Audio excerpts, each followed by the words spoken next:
Yeah, that should probably do it.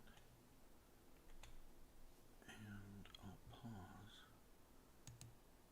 But we'll also gonna go mobile. Should have done this before I went live. But hopefully we're on right now, and I'm just gonna go mobile.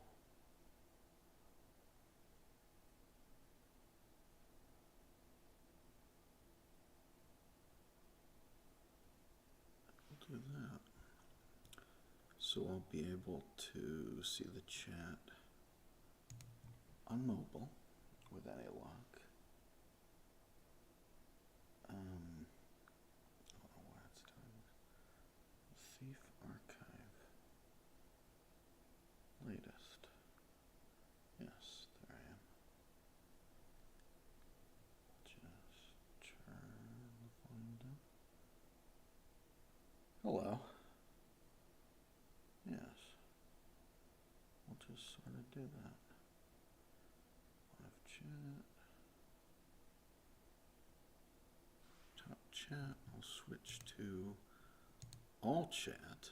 How about that? I'll switch to live chat rather than top chat. Can I switch that actually? Well, thank you, Edge Deep. Yeah, I'll switch to live chat so that we'll be able to see all the messages in theory. Thank you for tuning in. We had a lot of questions when I did this a couple days ago. Yesterday was laundry day for me. Hopefully you can hear this. Yesterday was laundry day and I did a bunch of errands and stuff. Chores. I'm very tired. And I was just making some fruit smoothies and having a couple of bagels. And I'm going to answer any more questions, if there are any more questions. And we'll probably be doing this tomorrow or Tuesday also. I might be speaking to the Raggedy Ann, like the Rag Dolly Revival Project. Then we might be doing that. HD, I don't know. I see like a little piece of fluff on my collar in HD. I don't know. I can't actually get it off, so we'll just chill out with that. And I'm accidentally moving the backdrop around with my little pen stylus here. Hope you're all doing well. I'm gonna attempt to actually get some work done today. We did this 2 days ago. I did an 8-hour live stream. And I didn't do any work because there were actually a lot of questions.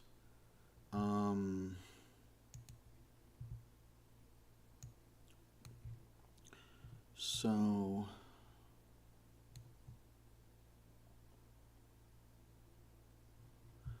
I'm gonna actually try, in theory, to work on some restoration of the Thief in the War Machine sequence, and we'll see how that goes. But thank you for sticking around. What I think happened yesterday, well, 2 days ago,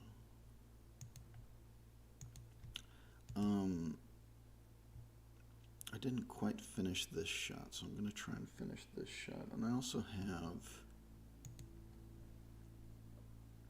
a piece of paper over there, which, let's see, I've already done these frames. I have a piece of paper over there also, which,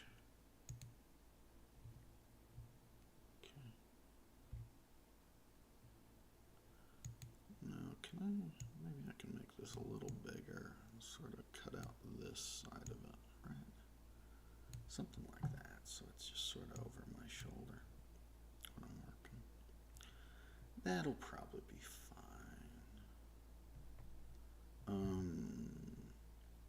But I didn't finish some things yesterday, so we're going to try and finish some things.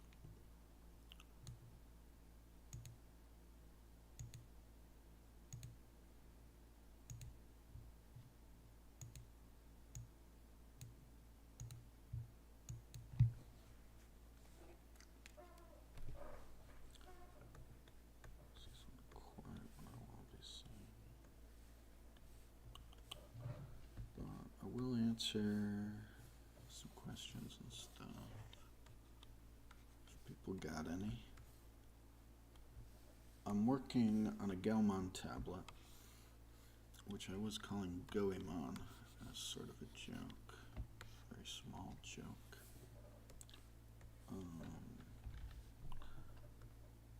I'm just sort of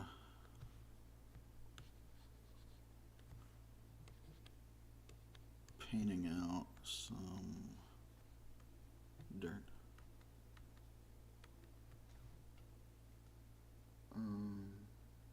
Hello.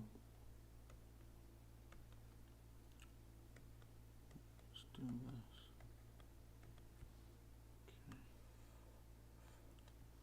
Okay. But yeah, if there are any questions, I'll try not to. I will try to answer some of them along with this, but this is probably going to be a more chill stream than the last two, because there were two. There was another one which wasn't public. I did a stream on the OCP movie channel.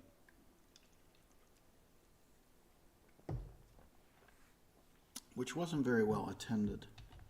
And then I did a stream on the TheThiefArchive channel, which has less viewers, less subscribers, and it did much better, so I'm sticking to the TheThiefArchive channel. But it's a shame that YouTube is like that I can't actually do this on my main channel. But this is ThiefWorks, so we'll see. I was also running into a lot of problems trying to work and also stream was actually kind of consistently a problem, unfortunately, because of performance. But I'm trying to. My computer and Photoshop was acting a little strangely. Okay.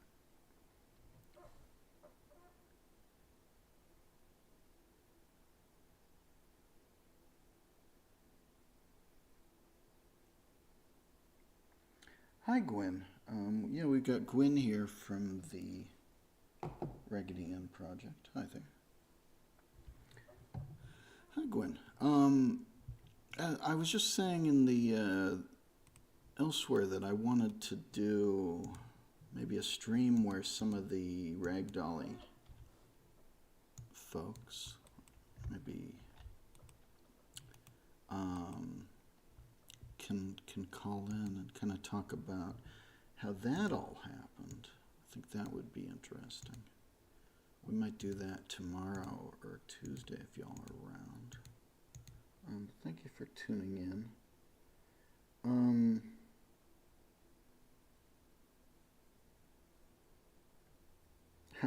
You have something tomorrow and Tuesday, but you're so down. Okay, well maybe we'll do it like a later day. Yeah. That would be cool. They did say people were busy, but I was kind of penciling in something for tomorrow or Tuesday or this week.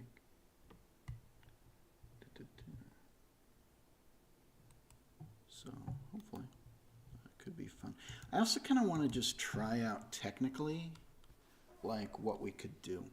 I actually, this backdrop behind me is like, there's a city backdrop behind me, is like something that I shot a little talk show pilot, like a YouTube talk show pilot, with this backdrop in last year, like middle of last year. I want to say like July Might have been September, but I think it was like July. With David Scott. I didn't release it because I needed to edit it, and editing was a pain in the butt. So yeah, I never got to release that because I have a million unfinished things. But I was gonna edit it, and I think I started editing it one night. And it's just a lot to edit. And I don't even know how it's very good, but that was a lot of fun because David Scott Jr. is a good guy, and I enjoyed just talking to him, just kind of chatting. But yeah, I haven't released that. And I'm just curious on a technical level if I could do like a live chat show. If that would be interesting at all. I don't know how interesting any of this is, but I will try to keep things interesting.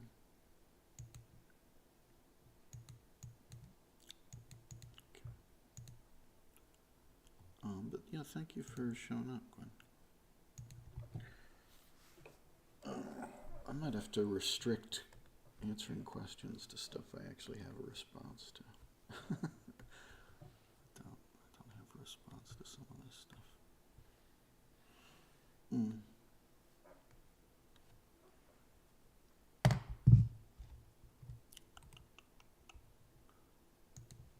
This is tough because there's some like tape and glue on it. I'm gonna have to do something with that, do a little something with that. It's like a straight line I can take out. See how that goes.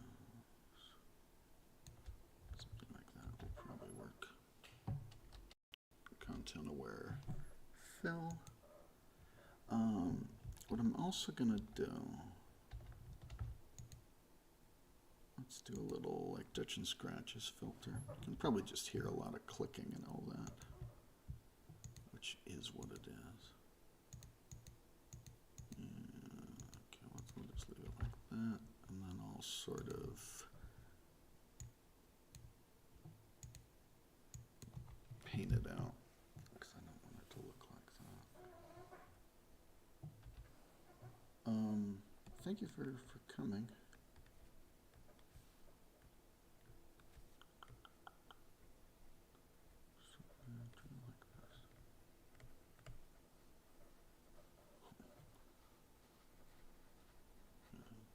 Scribble over it to minimize the effect a little bit.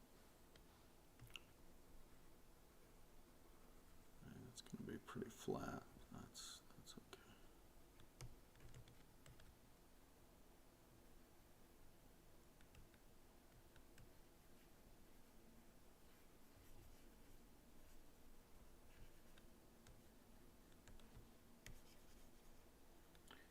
I'm not sure if you ever said this. What the fuck are you talking about?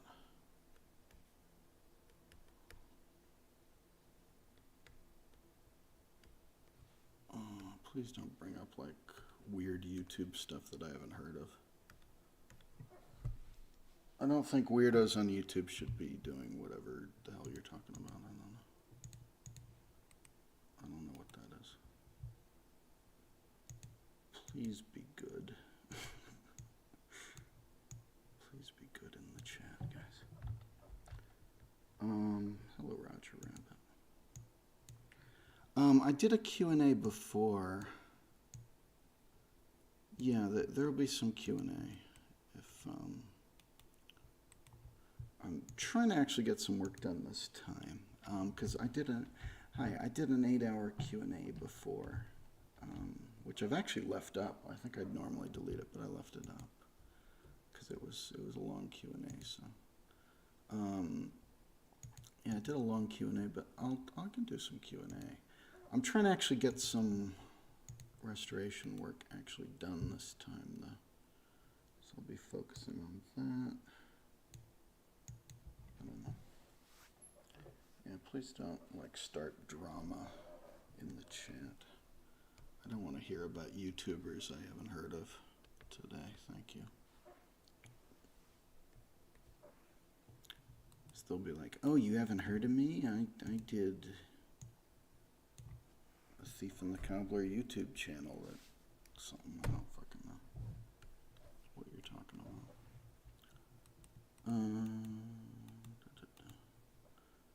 I'm sounding cranky. I don't want to sound cranky. I'm sorry.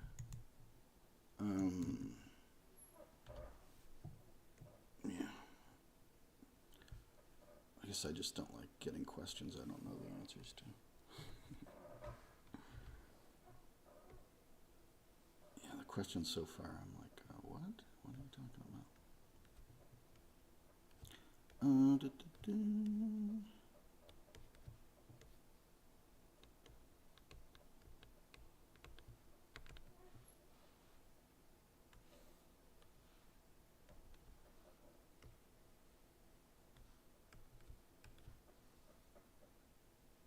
What kind of stream is this? Yeah, I don't know. I'm just trying to get some work done. But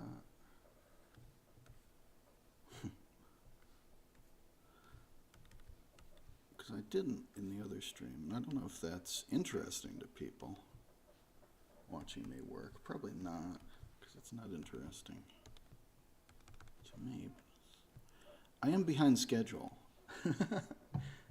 You see, because the animator Dennis Van Hout, the Dutch animator, he has finished his shots for this version. He has finished his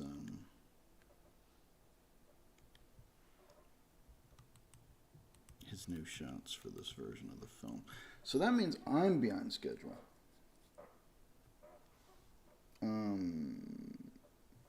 I'm doing cleanup on Frames of the Thief and the Cobbler. Yeah, we're doing... I probably should have brought in the other chair too, because this is the squeaky chair. I like this chair better. It's an old chair. It's more comfortable. I bought a new chair, which isn't squeaky, and which is in the other room. I'm just going to squeak all day, I guess. I guess that'll be... but basically, I didn't get any restoration done in the other stream because there were a lot of Q&A questions, so I thought I'd do it this time. I don't know, like if somebody's like asking me about PewDiePie or whatever just to start drama, or about Doug Walker, like I answered some questions about stuff like that. Like yesterday, I was like, oh, I don't know, YouTubers, like you're starting drama.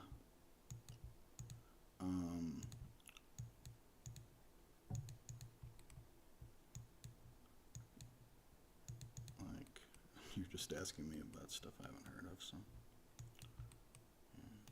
It's not.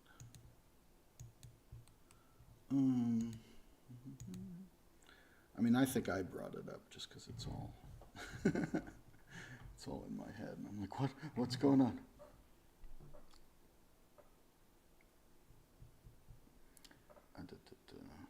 Yeah, don't worry about the drama or whatever's going on. Yeah. Yeah, I get like that because I don't know what people are talking about. And I'm like, what?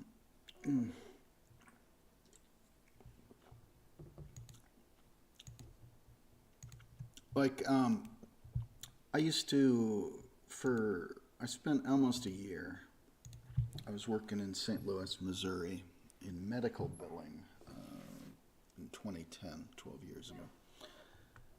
And people would ask me questions about stuff I don't care about, just as a joke, like, oh, you think the wrestler China is hot? I'm like, I don't really know who that is. And I guess they wanted the answer no. Like, I think they didn't think that they thought the wrestler China looked pretty busted. But I think they were gonna laugh at me whatever I said. I don't really care who that is. So it's like that kind. So like, if I'm explaining myself, it's like that kind of question. Like, I mean, if you're asking me about someone, like, I don't know. I feel like I'm put on the spot. It'd be like, oh, Garrett has beef with Reptilianaire. Like, okay, I don't know who that is.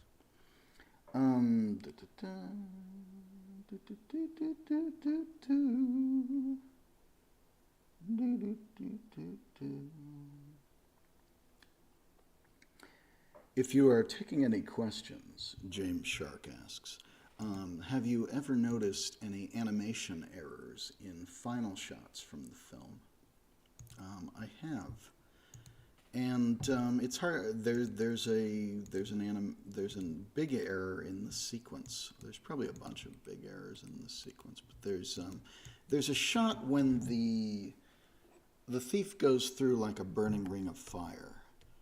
And it burns, burns, burns, the ring of fire, the ring of fire. And one of the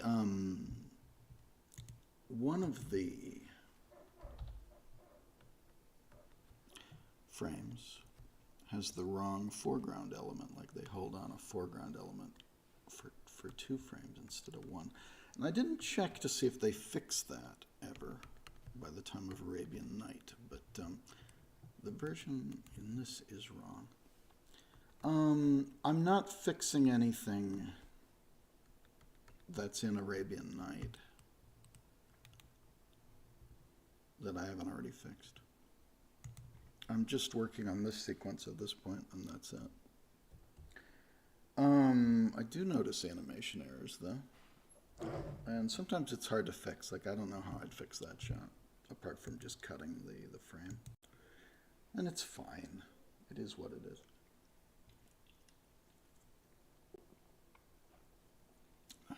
Having some seltzer water, because I want to be belchy. I want to be kind of burping this whole time. I think that would be a good choice for what I'm doing for my life. Yeah. I feel like I sound mean, like I'm cranky, but it's really like I have to pay attention to what I'm doing. But I did want to show what I actually do when I'm restoring. Someone asked if I can recommend any software, old films and stuff.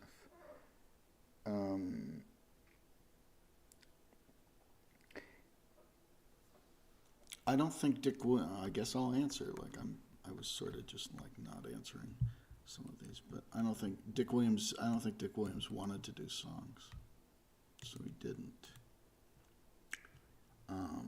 But it was vaguely suggested in the script that there would be a song introduction for Yum Yum, and lyrics were written and this and that, but I don't think he wanted to do it, so he didn't do it. So we just have what we have, and I think he was right.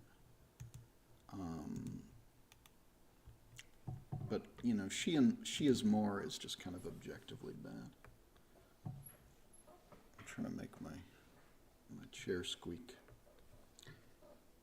Yeah, it does squeak. I don't know how audible. It's probably audible. Yeah, just makes little noises. I have a chair that doesn't squeak, but it's not as comfortable.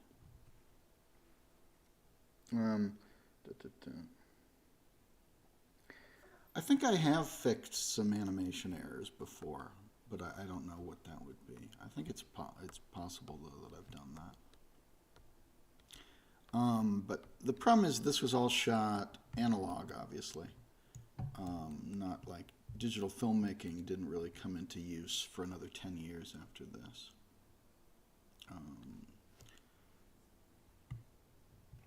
After this production shut down.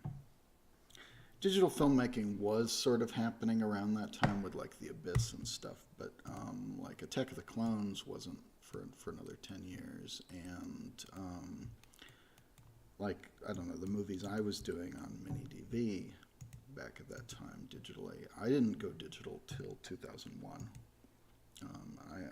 I know some people, like I think my friend Jason Santo probably went digital in the 90s, maybe.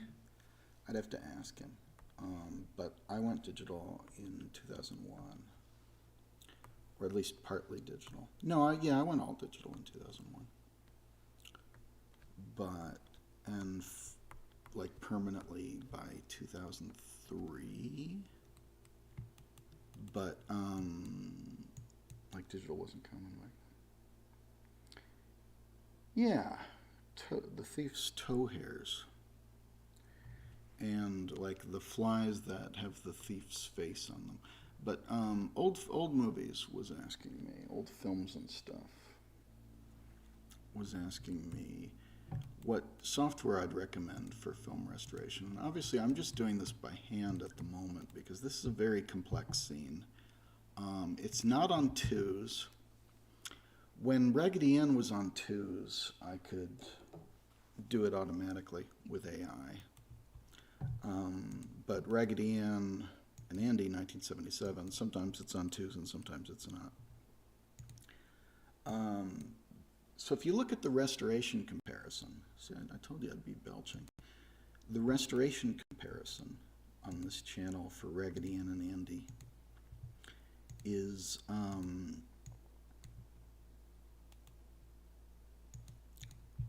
most of that is by hand. Like I picked specific sequences that had trouble with them, like the beginning and ending of reels, and just stuff that was damaged and missing footage. With the Raggedy Ann, the prints we were using, I did actually use, if you've ever seen the kind of the leaked 35 millimeter, they call it leaked. I think someone posted it on YouTube with like credit to 4chan or something like that. That was not, I wasn't very involved with that. It has like some of our, I should say, 2008 restoration in it. Our restoration that came out in February 2008 and was done in 2007. Because that print was missing footage, and I think it was dirty and in bad shape. And I didn't pay for that restoration. I wasn't involved in that restoration apart from that. But that was, we used that same print for like reel 1 of Raggedy Ann as like an alternate. Like, oh, if we're missing footage or we need something. Because reel 1 in Raggedy Ann is generally pretty messed up. So we had like an alternate reel 1, which Helga Bernhardt and Femboy Films both did restoration on with the Phoenix processes. So like, unfortunately, like some of the, like the stuff for dirt removal that's out there is like very expensive professional stuff that's hard to get. And I was very impressed by what they did with the Phoenix process, but I also couldn't use it. I couldn't use what Femboy Films had done. Apart from like, it's vaguely in there for the colors and for missing stuff. But I just didn't feel that that source was very good. And the source that I've talked about this before, so I don't know why I'm repeating myself. But the Phoenix process, I don't have access to, so I couldn't use it for the rest of it. But I think what they did with Phoenix, and I don't know how much work it is, if it was automatic or if they had to do a lot of manual work. I don't actually know what the deal was with that. But that was able to remove dirt. And Helga Bernhardt, he did it on reel 1. And Femboy Films did it on an alternate reel 1. And it looked real nice. I just wasn't able to really use it because that source wasn't as good. I did use it. It's in there, sort of, but it's not like the main source. It's like you use it for color and for some shots. The version of Raggedy Ann, which I've posted now, is like, it's more complete than any other version. But I also realized, because the version that came out a few years ago in HD, that I wasn't super involved with that exact version. But that was sort of a test run for what we were going to do.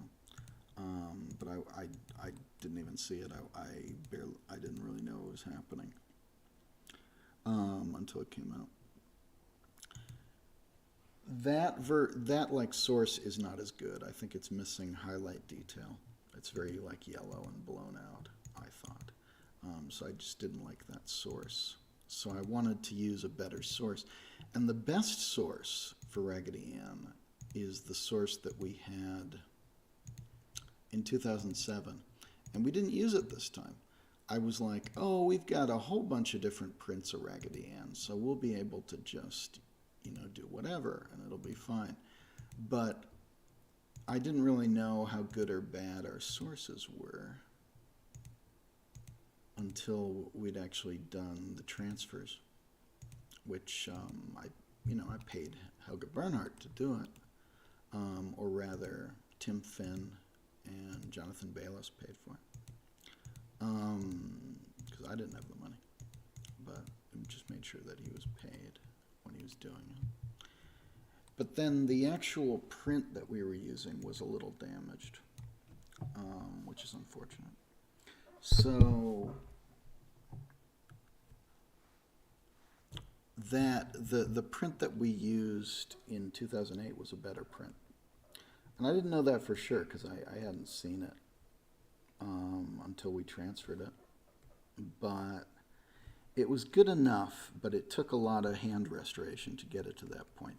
Now, in 2007, 2008, when we were doing the Mark III Thief and the Cobbler Recobbled Cut, we transferred some film, which we transferred again in 2012 or whatever, 2011, sometime between 2010 and 2013, I don't remember.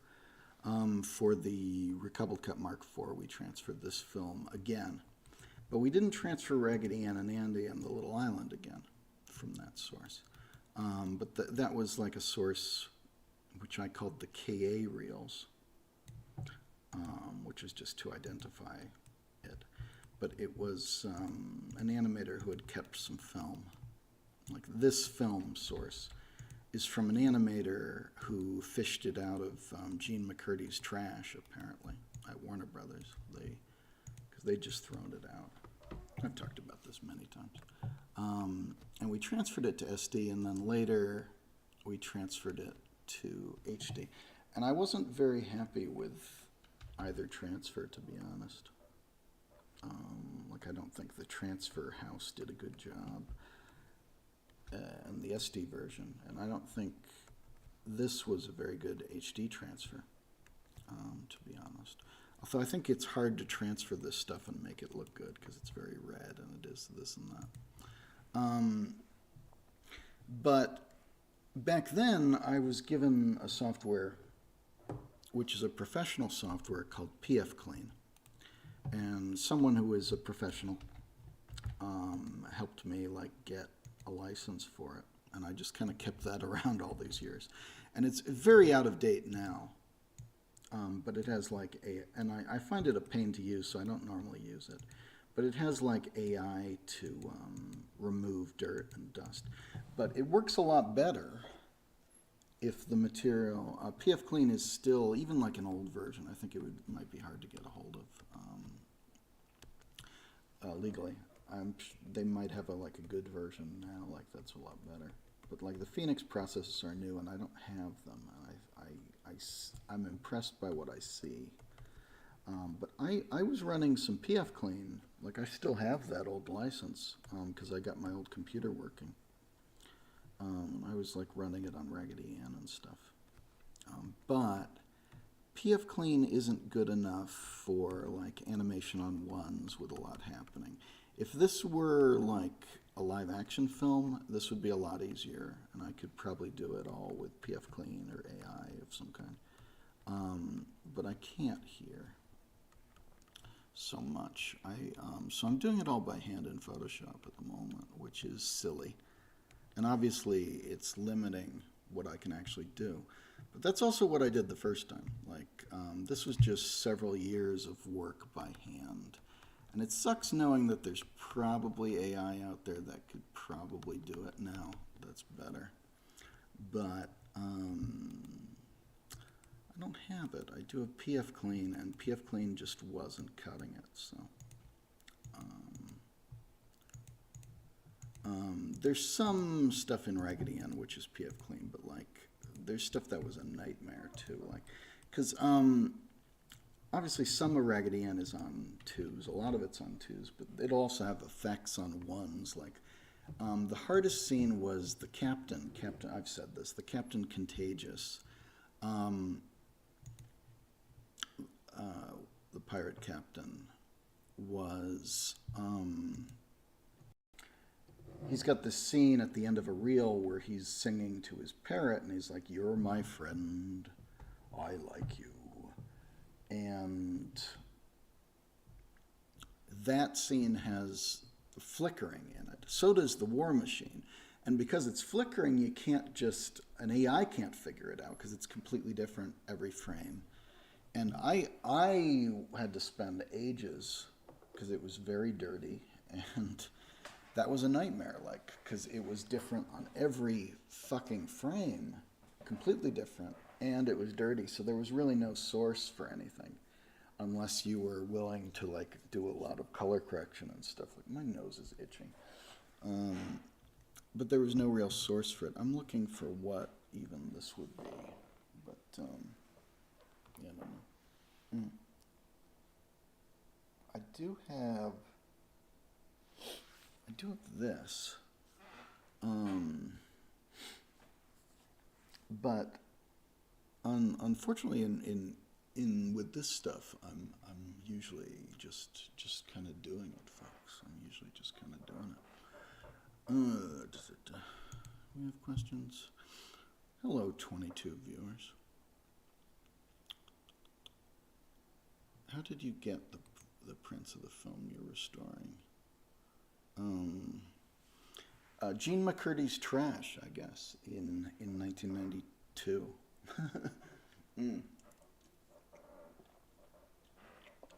And eBay.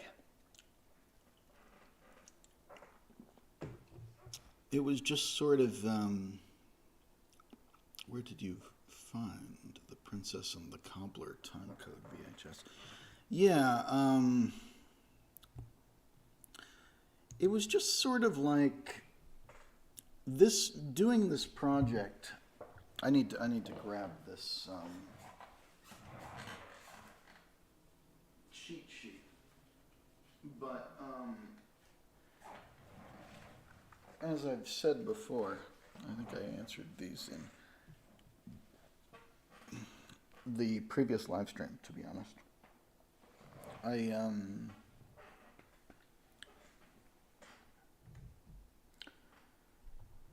See, it's not showing me all the chat on mobile. That's interesting. I thought it would, but I don't think it is. Yeah, it's not showing me all the questions on mobile, so I'm a little bit, a little bit.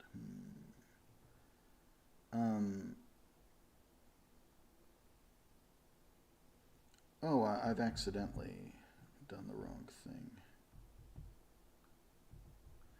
But yeah, I was like trying to get my mobile thing to refresh, and instead it did some dumb stuff. But where did I find the Princess and the Cobbler timecode VHS? Doing this project was sort of a bat signal, which a lot of people helped out with finding stuff. And it was people who had things and had just animators who had things for many years. And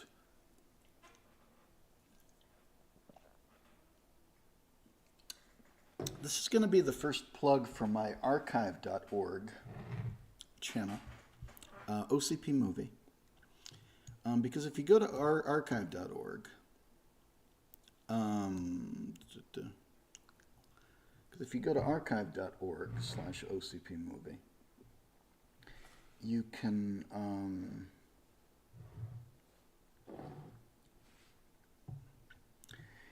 see The Thief and the Cobbler scrapbook, which is more or less a collection of everything that people sent in this whole time, which was really nice of them. But doing this project was very much like a bat signal sent out to the animation world about like, hey, do you have anything, that you could share?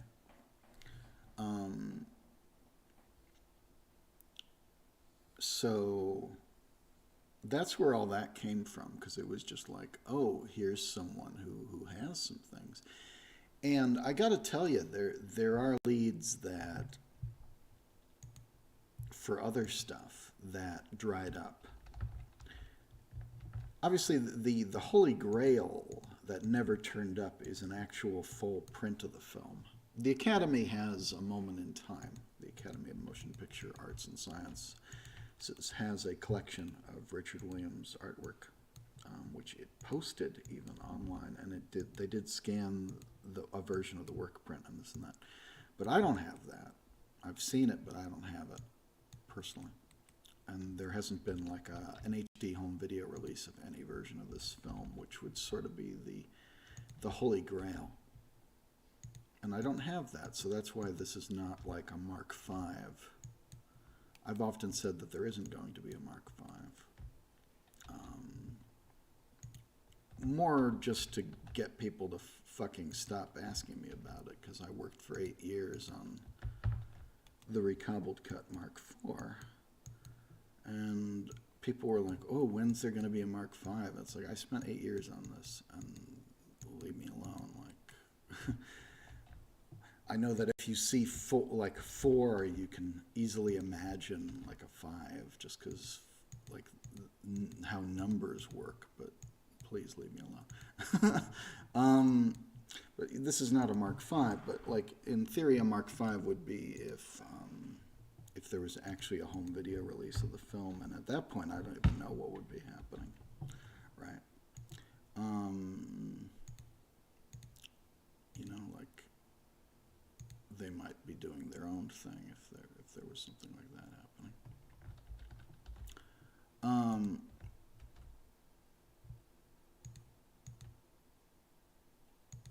Okay.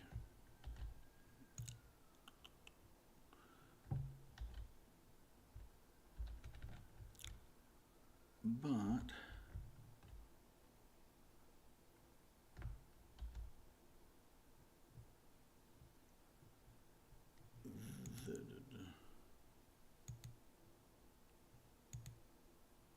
I must have already done this.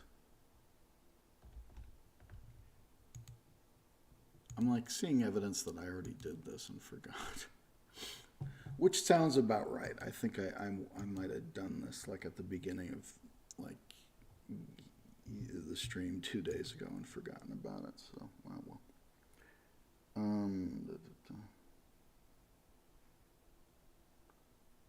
What was the hardest part to do?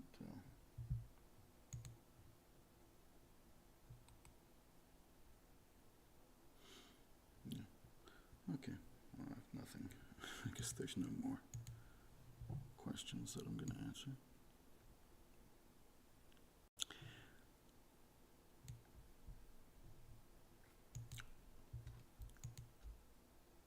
I might have already done this. I don't know. It's also like you feel a little self-conscious, or I feel a little self-conscious. Yeah, I've done this. I know I've done this. I must have done this yesterday. So I got to figure out what I didn't do. I guess I'll get to the point where, oh, I haven't done this yet. But yeah, like I've done these. Oh well.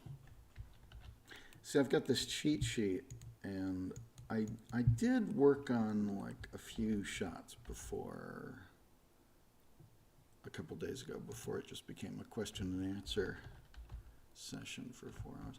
I do feel self-conscious though, because it's like I'm not thinking, yeah, I already did this.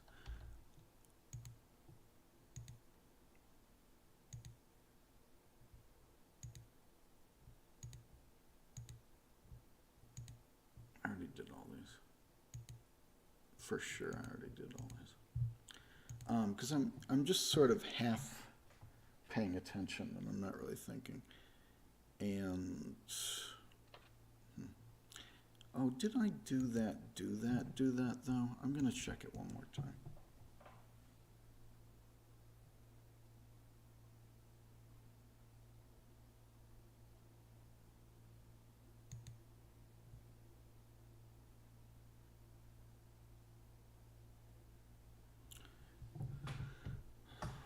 I've heard of Beatles projects. I haven't heard Don Bluth being involved, but I know there was like an early CGI Beatles film, which I think was Strawberry Fields. I think I've even seen stuff from it, but it's basically lost. I don't know. I don't want to spread disinformation because I don't remember Don Bluth being involved at all. I think it was an early CGI thing, and Don Bluth is very specific. There was also a Zemeckis Yellow Submarine film, which didn't get made. Thankfully, in both cases, because both would have looked awful.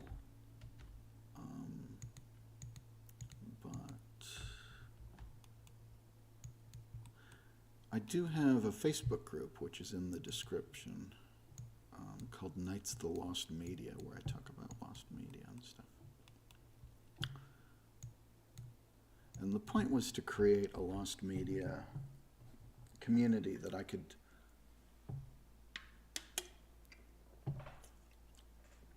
that wouldn't get racist, basically, in theory. Like, that I could have a little more control over it so that we're not, like, discussing offensive stuff.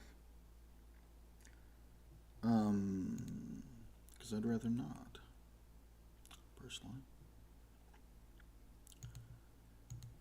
And I was only on Top Chat before, so sorry if I,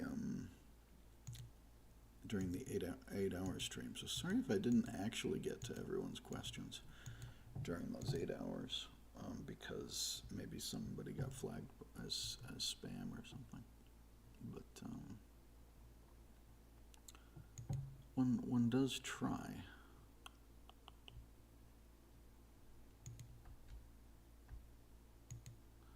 No, not very hard, but one does try.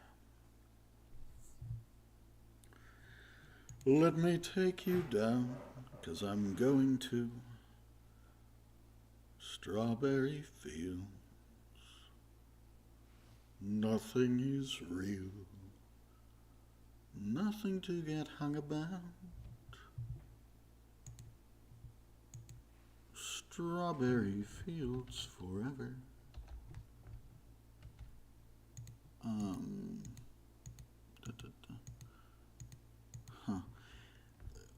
This is the difficulty of this scene. And it was just something I gave up on back in 2013, in September 2013, because it was just like, I've said this last time, but you have to draw the line somewhere, you know? You have to say, okay, I've got to be done at some point. Like, I just can't keep doing this forever and ever and ever. So that became my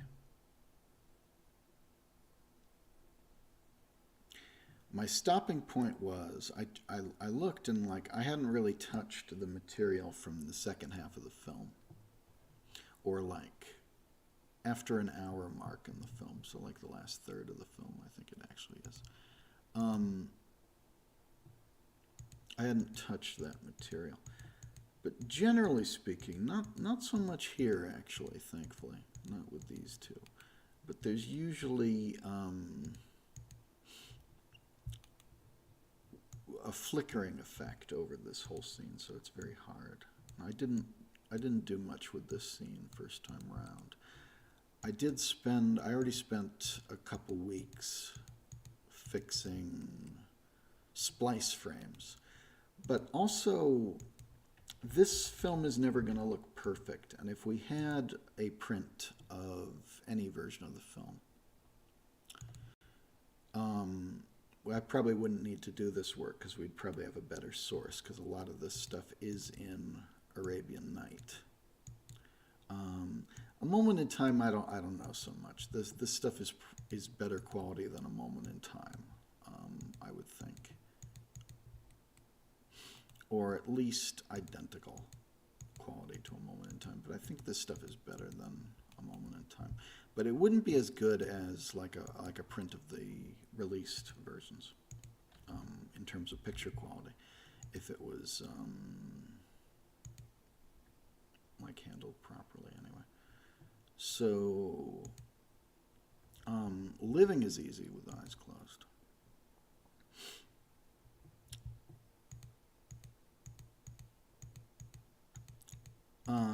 But yeah, I did just stop. I didn't after that September.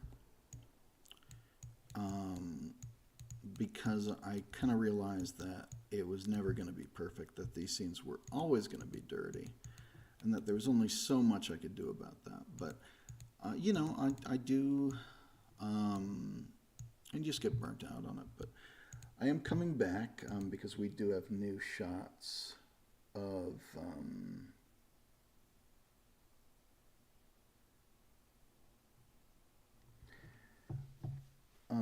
yeah, this is going to be a slightly updated. I called this Mark like 4.2, like, and it's going to be the 2022 Mark 4 basically, which will incorporate 2 new animated shots by Dennis Van Hout, and that's basically the point.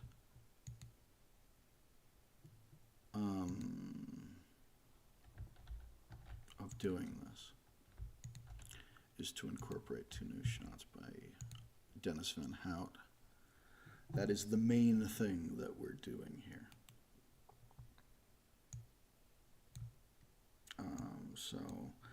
But I have done further work. I haven't edited it into the film yet, and I don't know how well it will actually edit into the film, because there was resizing and color correction and stuff like that originally.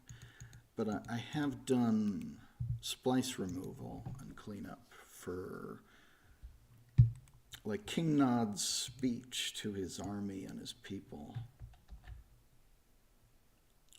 From that scene onward, I've done work that I didn't do before.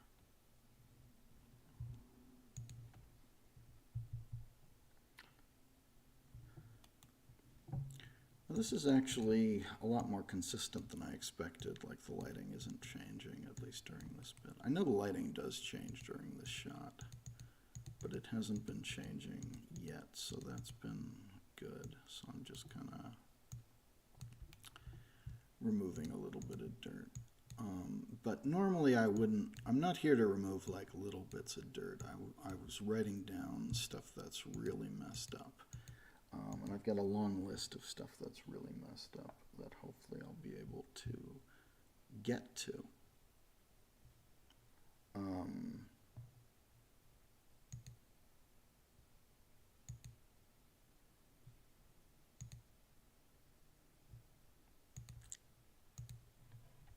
Because it is a long list.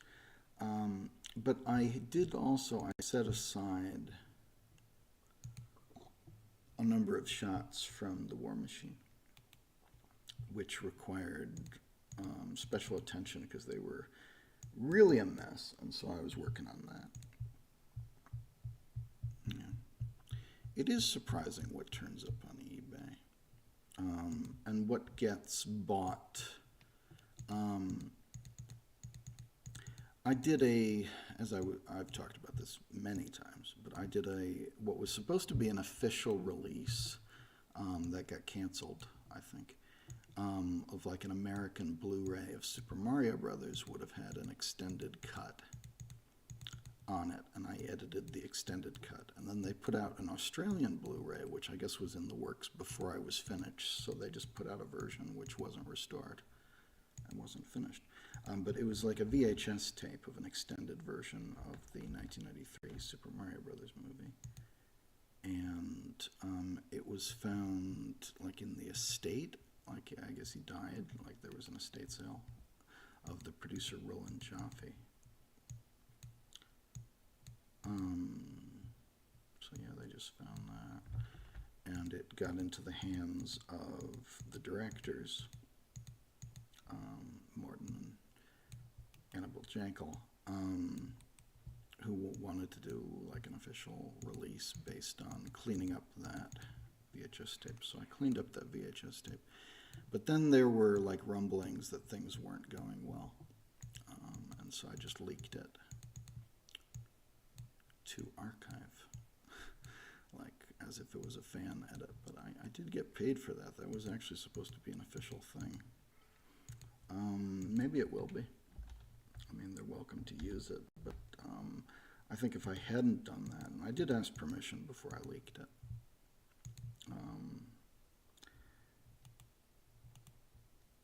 it wouldn't have come out, I think,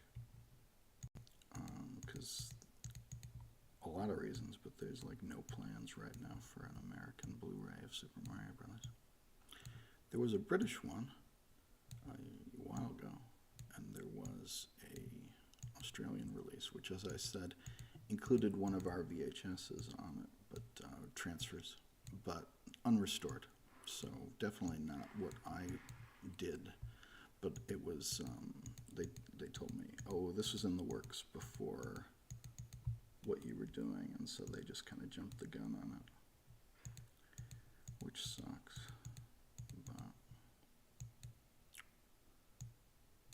But it is what it is.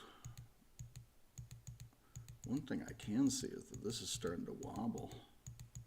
Yeah, this is starting to wobble. I'm not going to fix that. I'm going to let it wobble. I might have already done this shot. Like, this might be why it's not as bad as I might have thought it would be. So I want to move this just one pixel this way. Is this interesting at all? I don't know if this is interesting at all. Was that the Japanese Mario movie? No, the Disney Mario movie, the live-action film with Bob Hoskins. The Japanese Mario movie has gotten a restoration.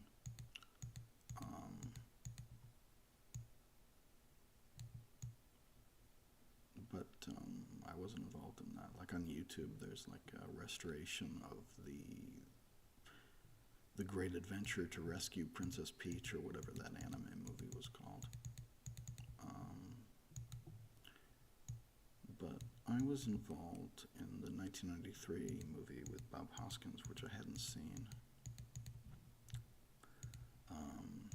And I did a version called the Morton Janko Cut, which got a lot of press last year. It got a lot of attention.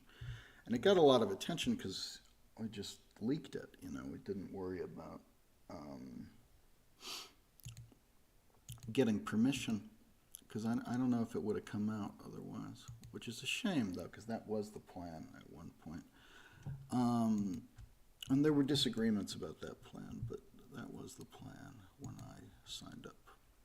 It's not like I was like a fan of that film. I do think it's an interesting bit of work from a period where nobody really, like older people at that time, didn't really know or care about Nintendo. So what you were going to get from a live-action Mario movie was always going to be a little weird anyway. And I think it's nice that it was as imaginative as it is, but it's also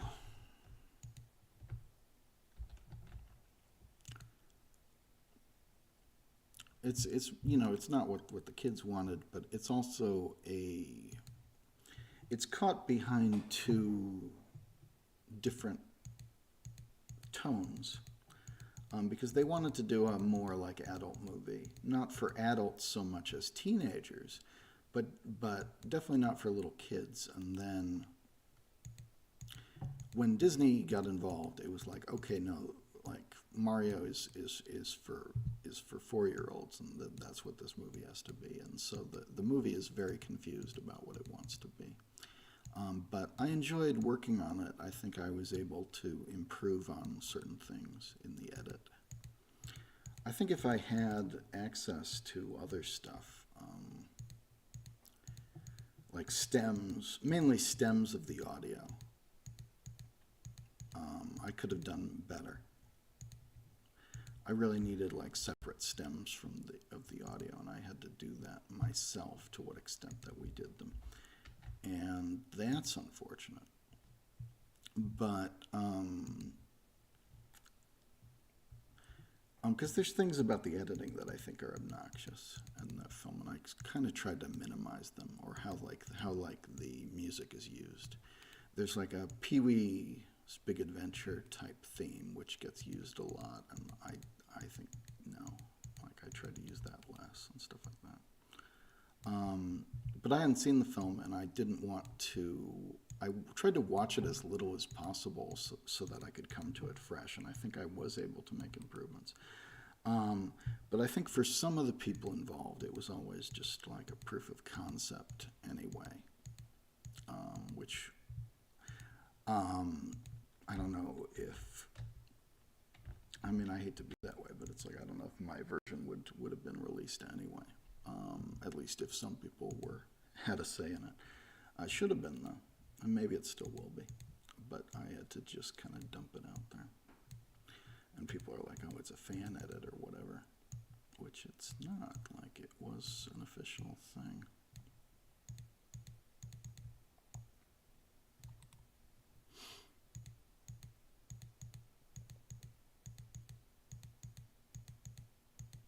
Mm. Theoretically, like, I was hired and I was paid and it was happening.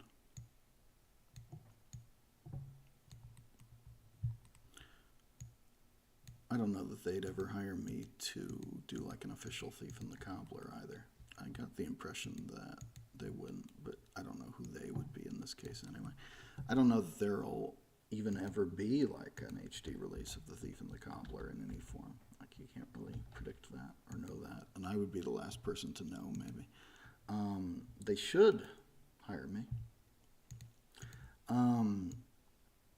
You know, they should come to me with it, but I don't know. People ask me questions about that. I was like, why would I know? Why would I know any of this? But one thing someone said during the first live stream I did a few days ago, I think like 3 days ago, I was complaining about how there's like a lot of like YouTube documentaries about the Thief and the Cobbler, which are sort of fact-free.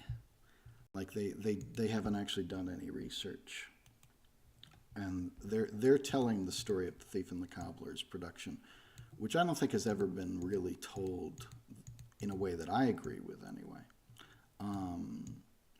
or fully agree with anyway. But they were telling the story in ways that was like, they're just kind of off the cuff, like half remembering stuff, and they're saying, oh, this was a Disney movie and like Disney messed with it or some stuff that's completely wrong like that. And then I've got to be the bad guy in comments saying, okay, none of this is true and this is just going to be more of a hassle for me. Like when, I hate to bring up Doug Walker, because I've got like nothing against Doug Walker. I keep bringing up Doug Walker because I think he's sort of a safe. The reason I ever bring up Doug Walker is because I don't really know Doug Walker. I've had like no dealings with Doug Walker. I IM'd him once on Facebook, basically. And I think he's like kind of a safe target because people don't like him that much these days. So I can just kind of, if I'm complaining about a YouTuber, I can just say Doug Walker. So sorry about that, Doug. Like, I'm not actually mad at Doug Walker, but when Doug Walker did, I think he did like a bad video about the Raggedy Ann movie too, like, which had really low quality visuals from my restoration, but like 144p. Like, I don't know how you can get that movie to look that bad from my restoration, but he did. But like, he did a video about the recobbled cut and about the Thief and the Cobbler generally, which, oh fuck, what did I just close?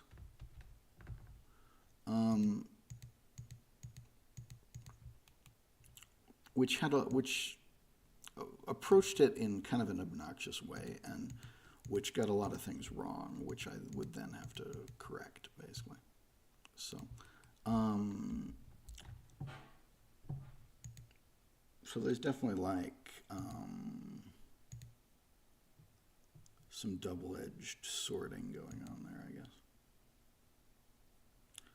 What is happening? I'm totally losing track of what I'm doing. I'm sorry. It's because I'm losing track of what I'm doing because there's there's two versions of this, which I put side by side, and I'm not using one of them, so I'm forgetting which one I'm working on. But like, I did a run in PF Clean that like auto dirt removed, but I'm not actually using that right now because I don't feel like it. Also because I don't think it's very good, probably, like what PF Clean did. Okay.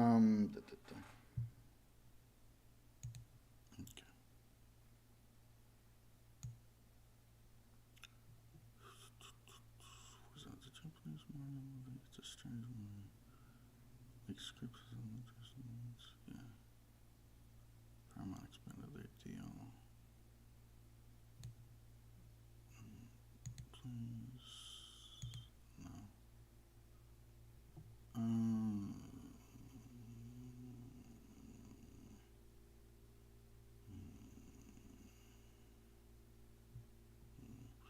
Okay, I have nothing to say about any of that. But, okay.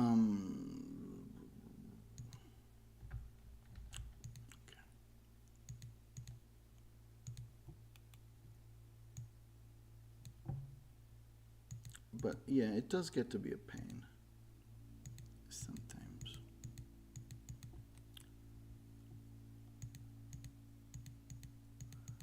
What was I doing? It seemed very important to me for a hot minute there.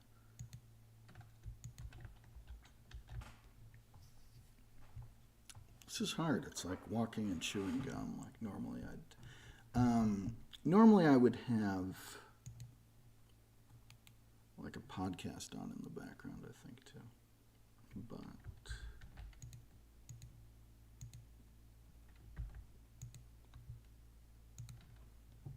like a YouTube video that I don't really need to watch very carefully.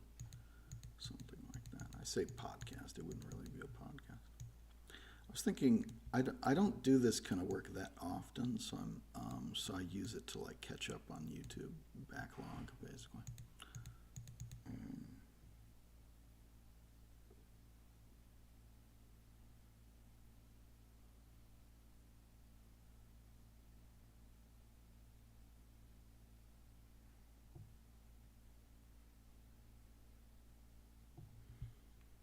Okay. I don't feel like dealing with this. I'm just gonna put you in timeout. I'm gonna remove like various bullshit. Sorry. I didn't like read it carefully, but that seemed like that was going in a weird direction. Sorry, guys. There, no speculation about like a DVD release of The Thief and the Cobbler. I mean, an HD release of The Thief and the Cobbler, because I've heard nothing, and if I've heard nothing, you've heard nothing. So let's not.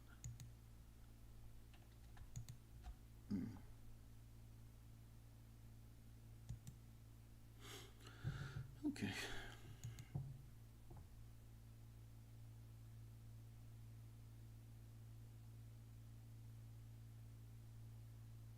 Oh, see, like this is why I singled this out, though. Look at this.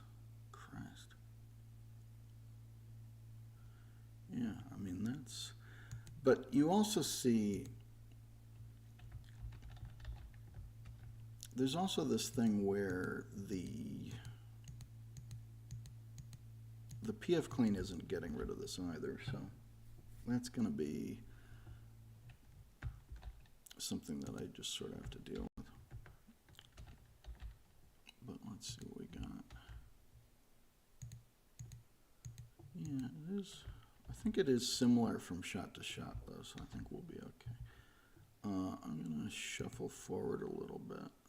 See what we got. No. Yeah, it is changing brightness as it goes, so that's going to be what it is. But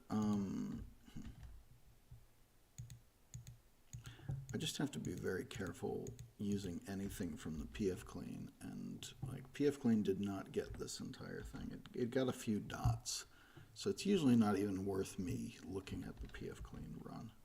But well,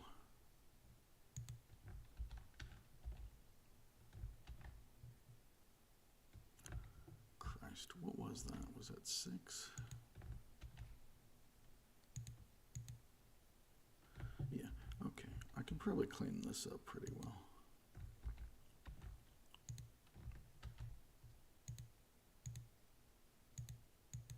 I can't. I kind of can't. Well, there's like one dot I can't get, but we'll see what we got.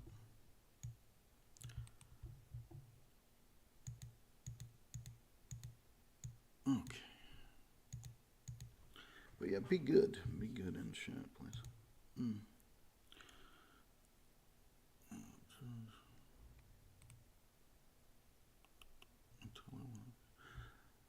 I've been watching the Clone Wars a little bit. A friend of mine on Facebook was pressuring me into it. Don't know if I like it yet, but it's all right. It does feel important for the Mandalorian and stuff, so I'm kind of getting into the lore of the Mandalorians a little bit in the Death Watch.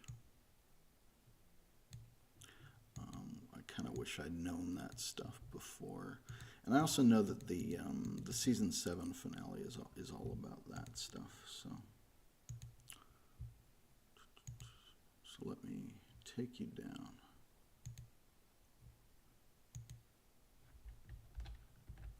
Going to Strawberry Fields.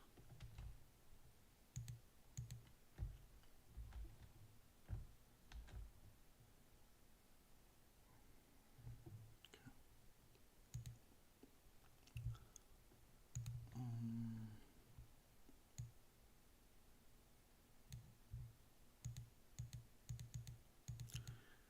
I mean, should we have like a discussion question for the chat? We're going to want to talk about. Don't know how exciting it is to watch me click on things.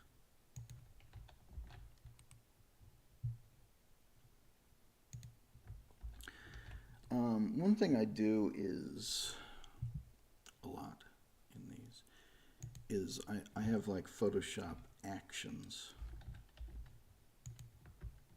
which can automatically do certain things. See, like PF Clean did not, I should have made PF Clean more sensitive, but sometimes it's too sensitive and it's hard to find an exact, like a sweet spot. But this PF Clean run is not like super valuable to me at this point because it didn't get this stuff and I've got to just do it. But I do have like automatic Photoshop actions, which I set up, which do allow me to do some stuff in one click that I would normally spend a lot of time on. And one of those things is like if I have a version, if there are two frames that are basically identical, or parts of them are identical, then I can clean one of them and then kind of automatically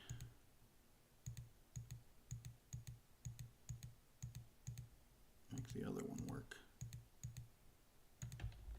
So what I'm going to do is clean up at least one of these frames, and then I might be able to just automatically do the rest. But I see why I singled this part out, because there is like a scratch at this point. I don't know how long that scratch lasts, but you do kind of want to get rid of it, don't you?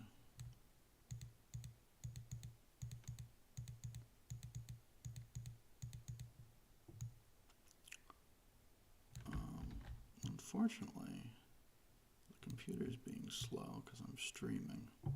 So like I'm just clicking eraser and it's taking a few seconds of delay, which is gonna drive me up the fucking wall. But just do that. And now we've got a version that will basically work. Now this might also work for this. So I'm gonna just do this and then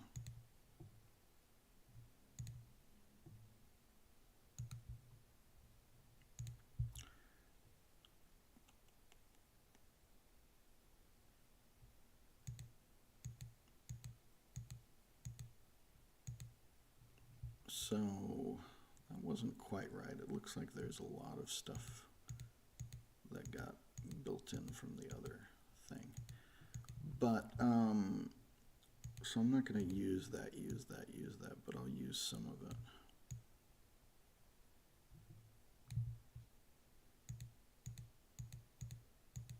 Yeah, I'll use some of it.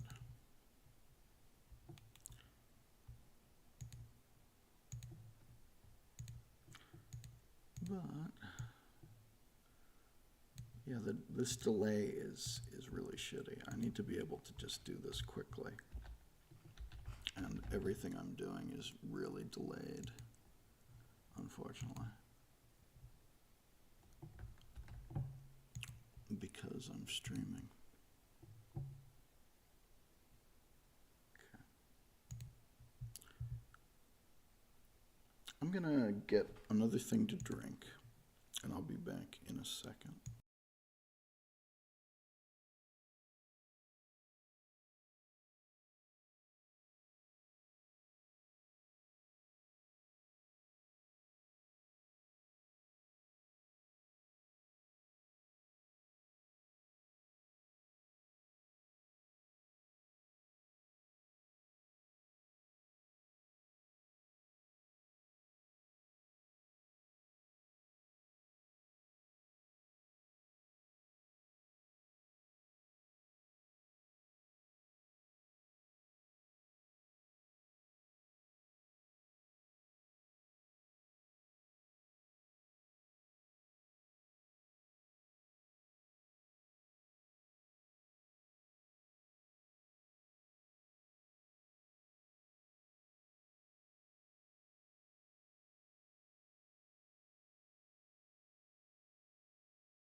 Um,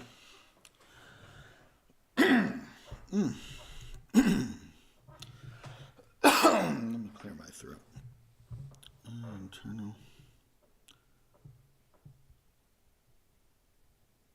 What?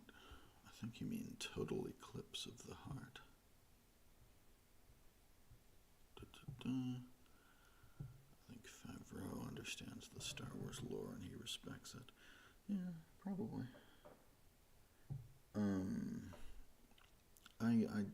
I think J.J. Abrams did a very bad job with that last movie. Total eclipse of the heart. What do you think is easier to restore?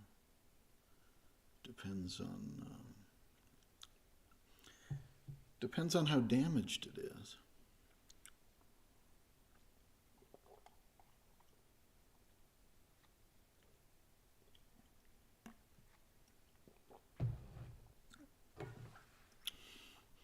Garrett, where's that scene of the thief using springs? That question has been asked like twice in the last stream. that was you. Stop asking. It's in the credits of The Princess and the Cobbler. But yeah, I don't know. Sometimes people just ask me the same question over and over, and I don't know if they're fucking with me or if there's just something wrong going on, but I'm not cool with it. TBH. I don't want to be cranky. I'm sorry. But, good Lord. Yeah, I don't want to be cranky.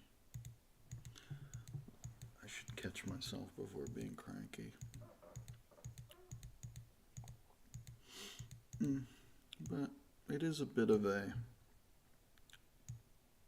I think I've been streaming for a few days, doing stuff for a few days, and I'm tired again.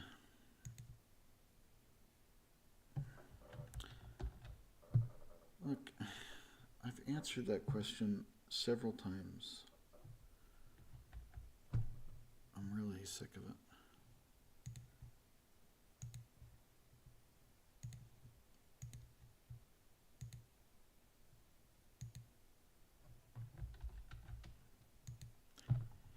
If there was a version of it without credits over it, I would have uploaded it somewhere.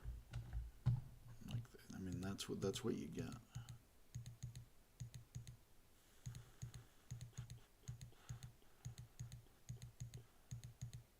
Okay. I'm sort of just comparing. I mean, sorry to be cranky if that was someone else asking that question before, but yeah, that question has been asked before.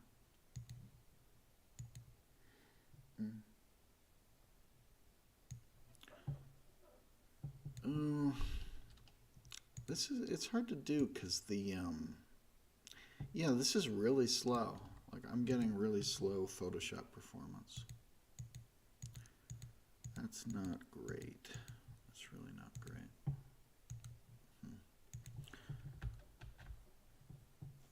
That's tricky.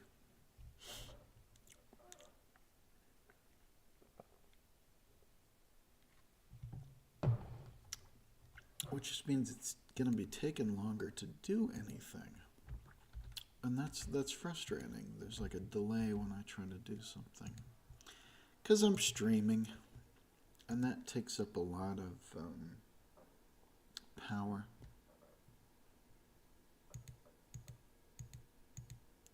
Trying to do it all on the same computer. See? Like, okay, I'm selecting, and now it actually selects. But like that should be instantaneous, and that's a little annoying. But do my best. Yeah. I'm running some automatic Photoshop processes here to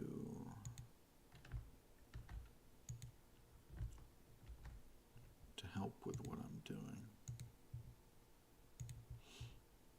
which are just things where I recorded myself doing some actions and then played them back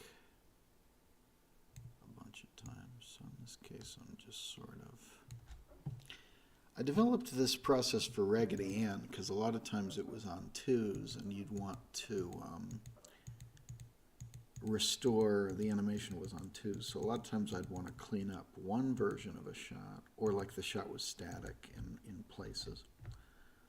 So I'd want to be able to clean up like one version of a shot and then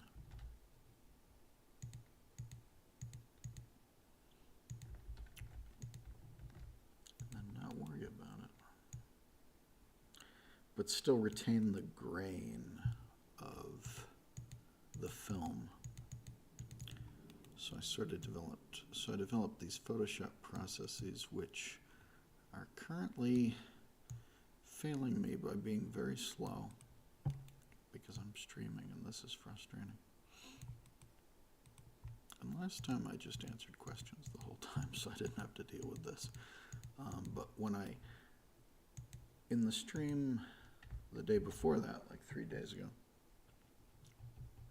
yeah, I got really frustrated because Photoshop performance was sluggish. I'm going to shut down Photoshop and open it again.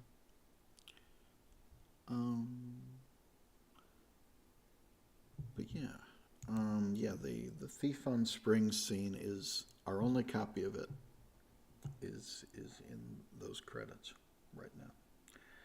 It probably exists somewhere. Like there's probably textless credits for The Princess and the Cobbler, but I don't have them. And if I had them, you'd have them. Because everything that's The Thief and the Cobbler on the internet came from me. Mm.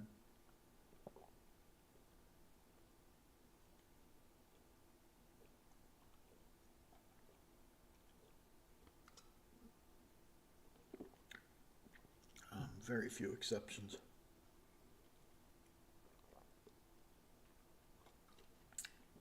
Okay. Let me take you down, because I'm going to. Well, I'm not a big fan of grain, personally, but I wasn't going to make major changes to the film. My version of Raggedy Ann and Andy is mostly, I mean, I did make color changes to Reel 1, but mostly it's, I gotta check these. Ooh, I gotta check these.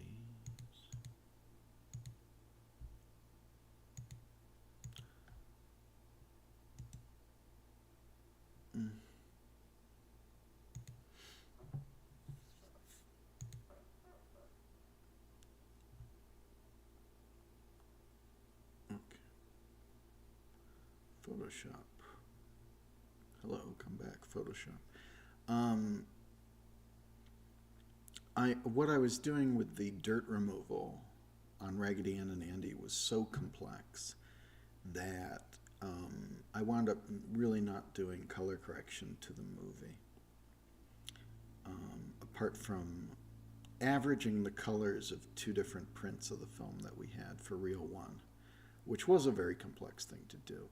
But apart from that, I didn't color correct the film from the raw scan because I wanted to focus on cleaning it.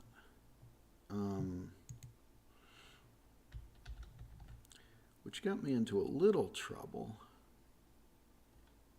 later because there was like a fan project that was going to happen where they were like, oh, I'm going to color correct it and make it blue. And I was like, I would rather you not do that. Thanks. Please don't. I hate to be like the bad guy in those cases and like tell a fan not to do something, but just, you know, I'm pretty proud of that restoration. I think it's the best the film has ever looked, and it's the most complete version. But I did avoid doing color correction. I just didn't do color correction on it. But I also think it looks okay the way it is. So, but that was very much just a technical decision because I wanted to be. I was working on the dirt removal. Not just up to the moment of release, but after the release. So.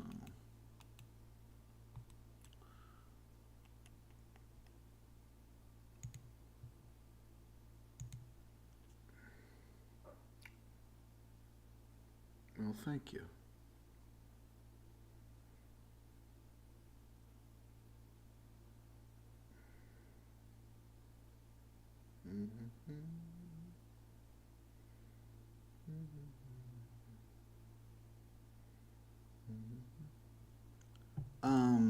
I know nothing about Dragon Ball, and I know nothing about that restoration of Dragon Ball, but I'm not like a stickler for grain. will say that. Like, I think it is possible. They don't always do it, especially with animation. It's pretty famous that sometimes there'll be like digital video noise reduction, especially in the old days. I just had this problem on the Hallmark version of Journey Back to Oz. Like the VHS and DVD of that are very poor because of like DeviantArt and that kind of thing. What is that dirt? What is happening here? I think that's dirt, but it's like there's some shit going down in this. I don't know. Huh? Is that actually what the background is? But that doesn't look right. And this is a little wobbly too. Like what is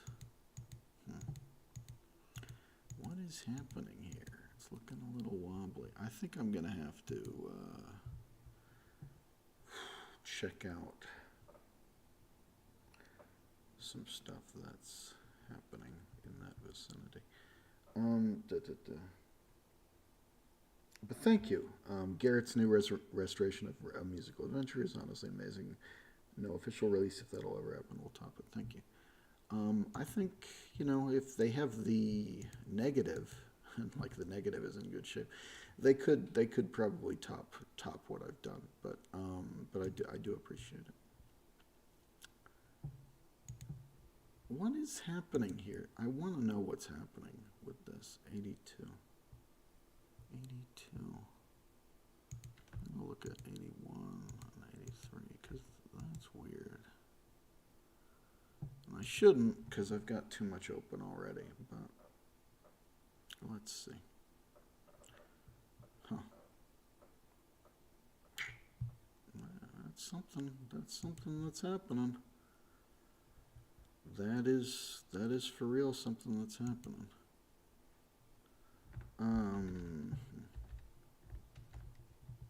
Okay. Well, I'm gonna try and make like a clean version of this and then see what's what. But that's getting a little weird.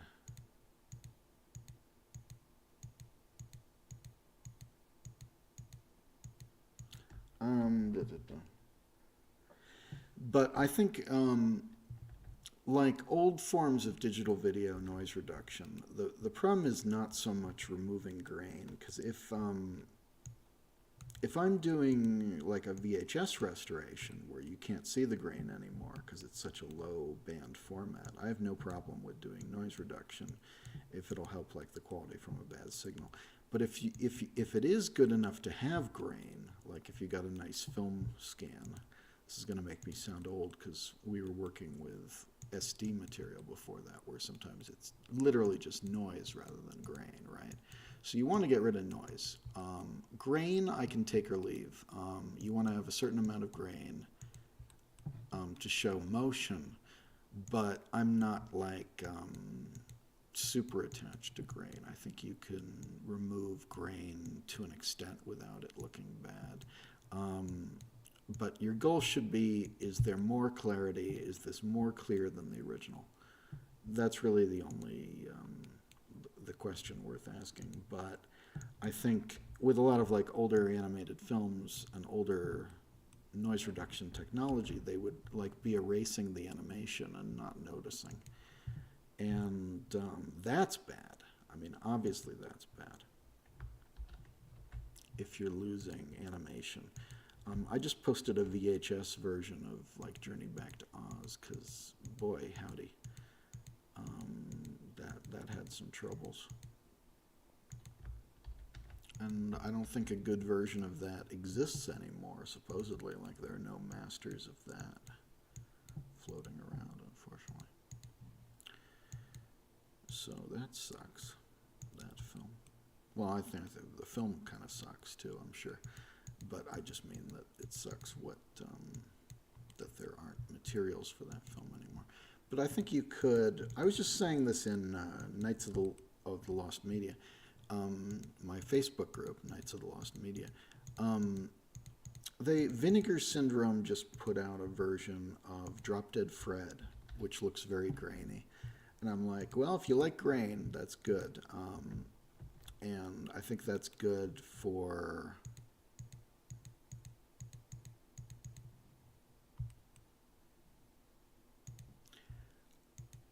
home media, like physical media, which obviously that is.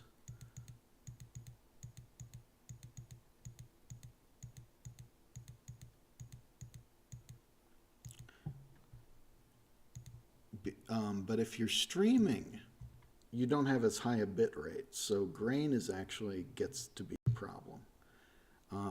When you have like a low bit rate, it's going to look like compressed and nasty. But you know, Blu-ray is a high bit rate, so you probably do want grain and all that. But I can take or leave it because I think sometimes you get more clarity. What just happened? What just happened? Huh. What just happened?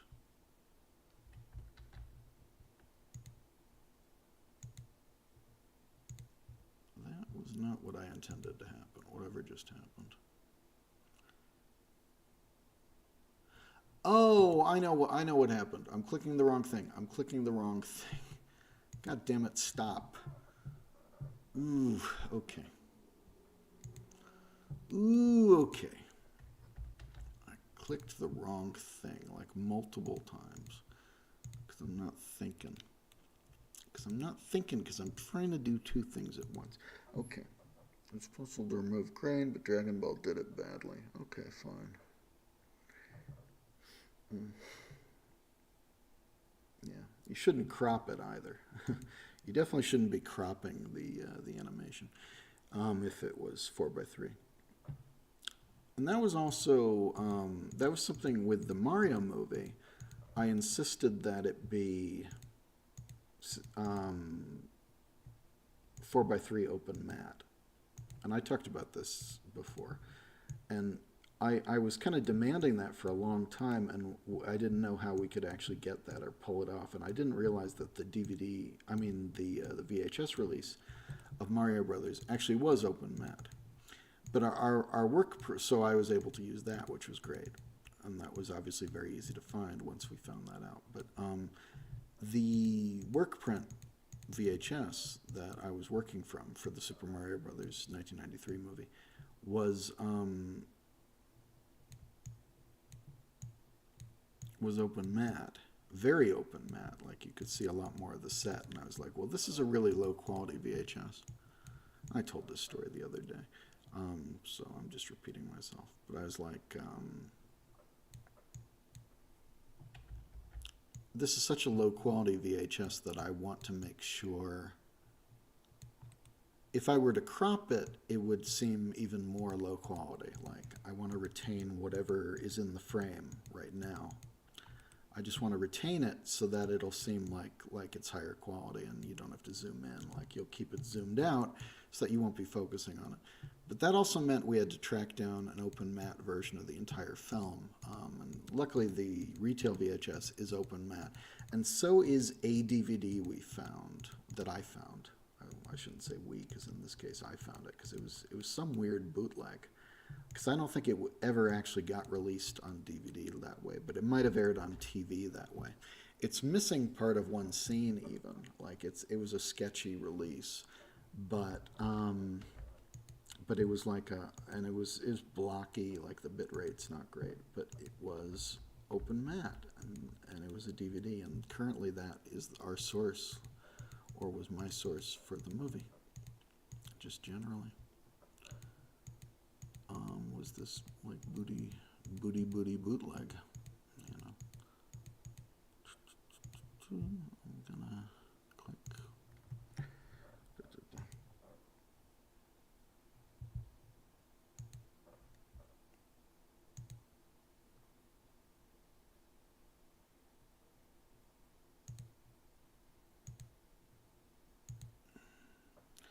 There's somebody who's like talking about some fucking drama. I don't know what he's talking about, but you better not talk about YouTube drama here. Like, I don't know what you're talking about, but like you're trying to start a fight, and you were doing this last time. So yeah, that's timeout. I think I put you in timeout. You gotta chill, man. You gotta. I really don't want. I said this. I really don't want like YouTube drama. That was like an old thing. Like years ago, people were trying to start like YouTube drama. I know my streams aren't that exciting, but like you don't have to like bring up some YouTuber I've never heard of and try to start drama. Okay, just Christ.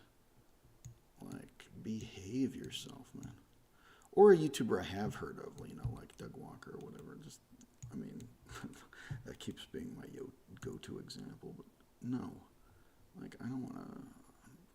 Like I'm only half concentrating on the chat anyway. I don't want to be accidentally starting shit by just saying somebody's name or some shit. Like no. Behave yourselves, man. Behave yourselves. Okay. I feel like that should go without saying.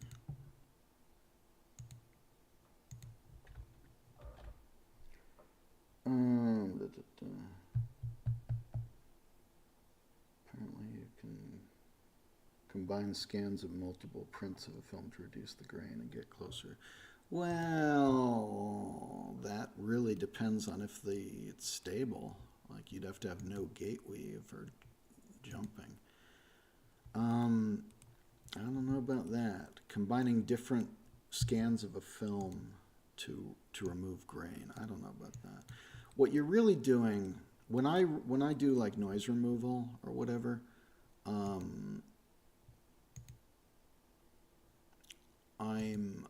I'm taking multiple frames, right? You're taking multiple frames and combining them. And yeah, that's fine if your scans are exactly the same, but they're not always going to be exactly the same. And there's like always a little bit of weave with film. What I did do with my VHSs when I was doing like Muppet restorations on VHS was I would Helga Bernhardt again did like some VHS scans for me, and I was saying, hey, could you run this multiple times? Because, and this was a bunch of extra work if the VHS was a little unstable, and some of them were a little unstable, but generally speaking, VHS has to be stable. It has to be on the same line. It doesn't weave and wobble because it can't. If it's working correctly. And sometimes it does weave and wobble a little, but if it's working correctly, it's not going to be weaving and wobbling. So I would combine multiple runs of something. And I would also do noise reduction, but I would, because we're not talking about grain on VHS. VHS is not a high quality format, so we're talking about like noise rather than legitimate grain. But I would do noise reduction, and I would do multiple passes of the same VHS, which resulted in a higher quality result. And it was still going to be VHS, so you might be like, well, I wonder why you bothered. But I did bother, so that's that.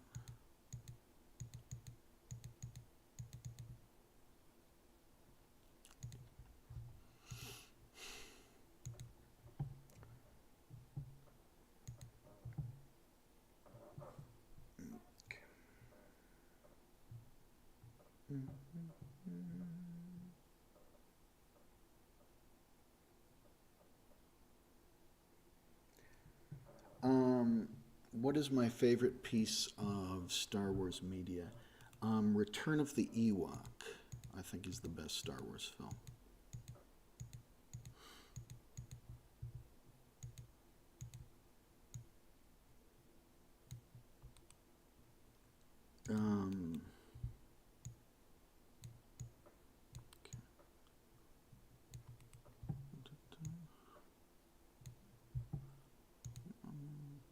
missing anything? No, I'm not. This is me checking the chat. Thank you. I am checking the chat.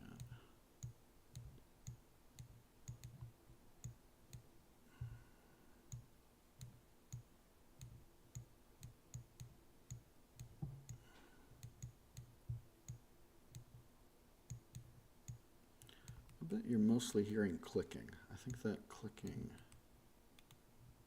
is probably pretty loud, like the mouse clicking. I do have my tablet in front of me, so I probably shouldn't be using the mouse, but the mouse is better for like comparing different versions of something. So that's what we're going to be doing. 71, 70.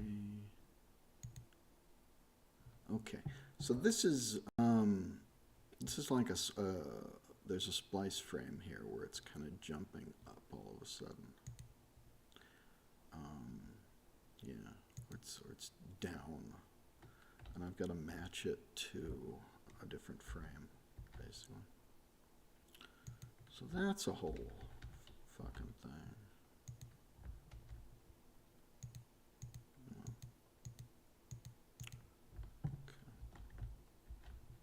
There's also, you can see like a little bit of the bottom of the frame is up at the top because it gets misaligned.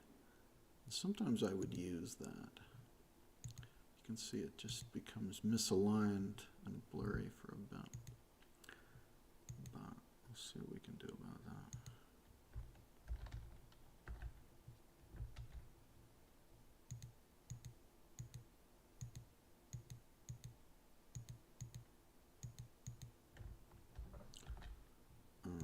So that's why I singled this out, because there is a jump here.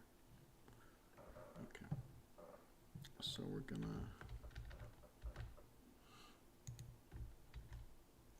deal with some of that momentarily. I might just real quick do some of this.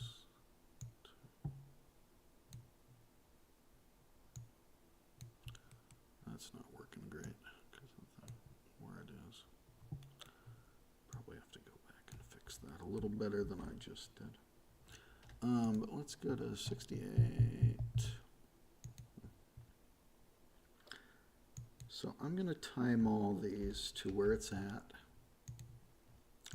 in 71.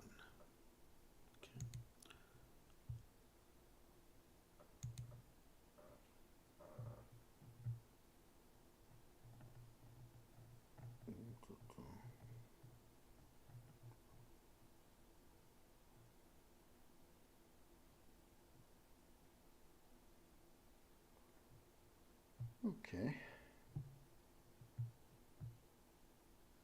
I didn't see Star Wars Visions. That was like the anime one, right? It's not really my kind of thing. TBH.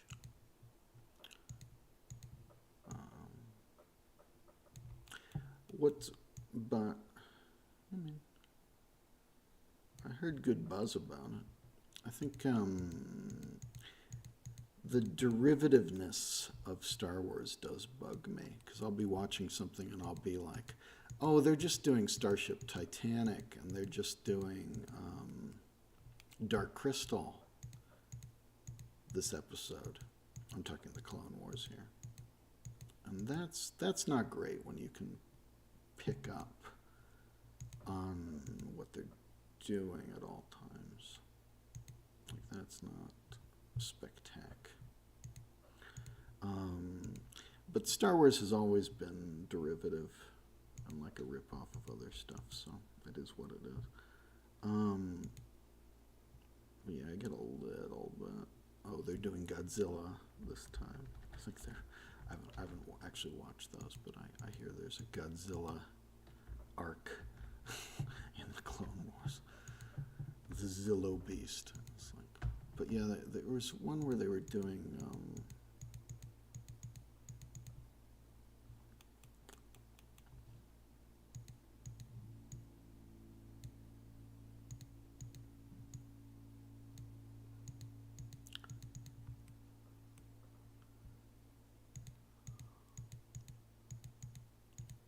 like Dark Crystal. I wasn't hype about it.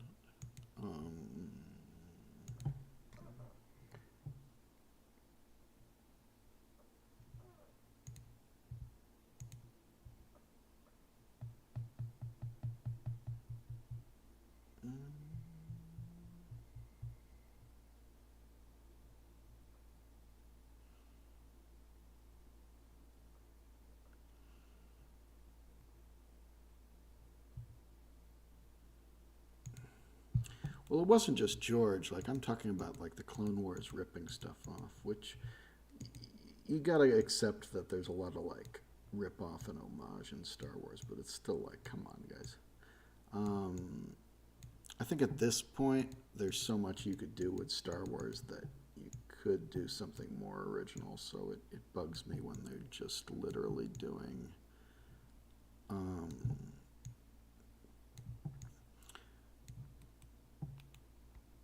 I don't know, like the good, the bad, and the ugly. They do, or the 11th episode. That's this or that, and it's like, oh, okay. I forget what my examples were. I'm blanking. I ought to eat something, or at least drink something.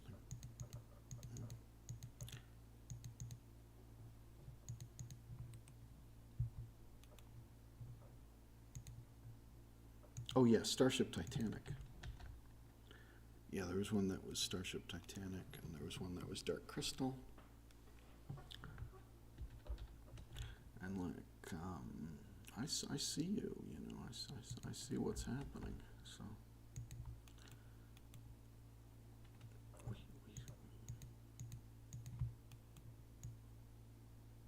I mean, it's okay, but I think at this point with Star Wars, you should try to be a little more original.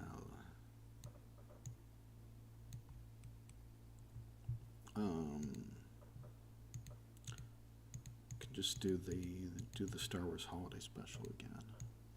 I think that would catch people off guard. I think that would catch people off guard. I'm kidding.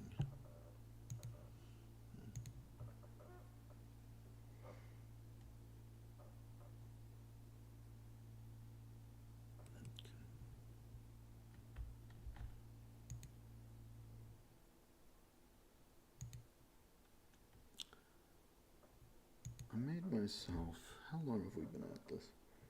I made myself some fruit smoothies, which I should probably consume at some point. Okay. I've been on for 2 hours. Oh, okay.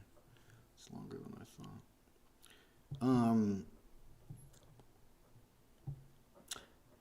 Don't know if anyone already asked this in some way, but do you think someone could finish a scene like Dennis? No.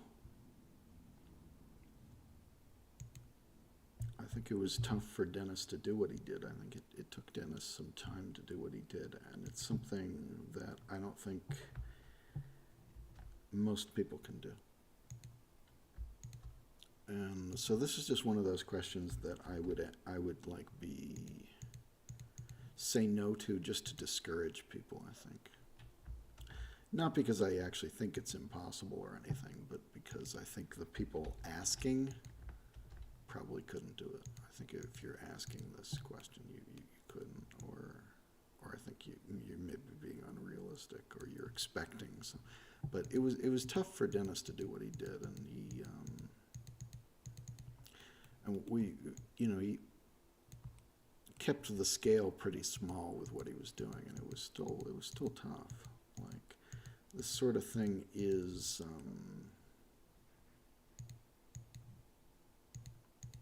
not the easiest thing to do. So. Should I just delete all this and just use my still frame? Would people notice?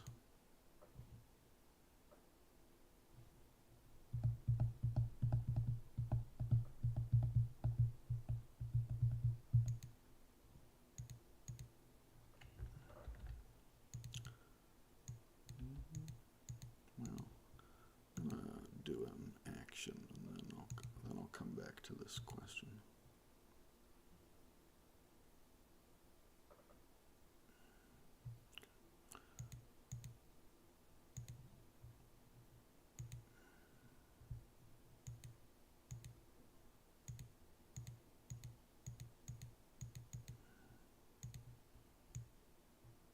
Yeah, I think this is pretty bad. Yeah, sometimes I have got to be a little rude about this because it's like I don't like some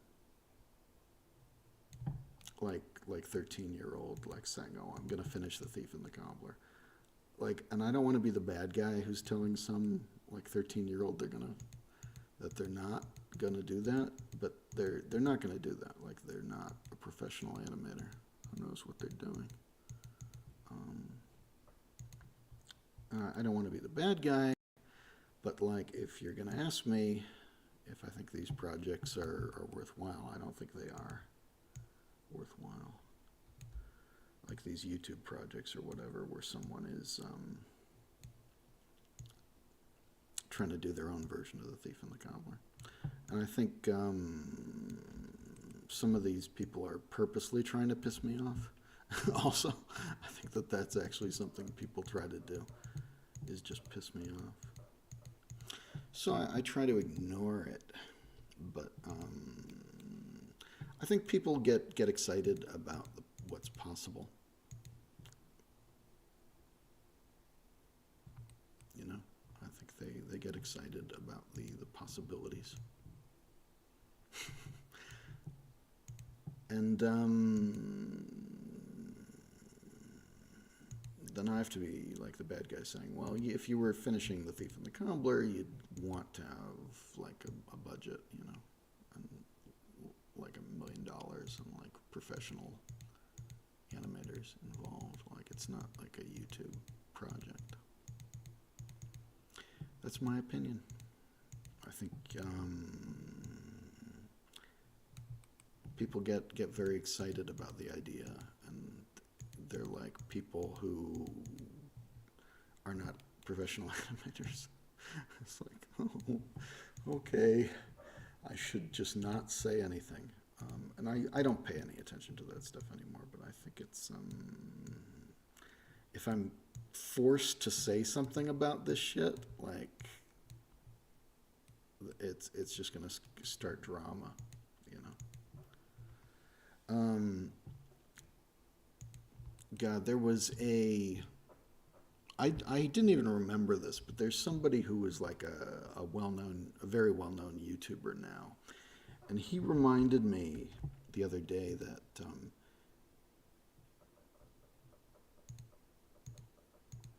that he had come to me when he was very young. Like, he must have been 15 or something, or like he was a teenager. And he had been doing he had a really ambitious project that he was working on. And I think from what I've gathered in my response, I was actually really impressed. Relatively so, anyway. And he was asking if I could help him with this project, because he had some people who were like pretty well known in that community who were involved, but he was still like being like an overambitious like kid, you know. And I don't know. I don't know if he like it.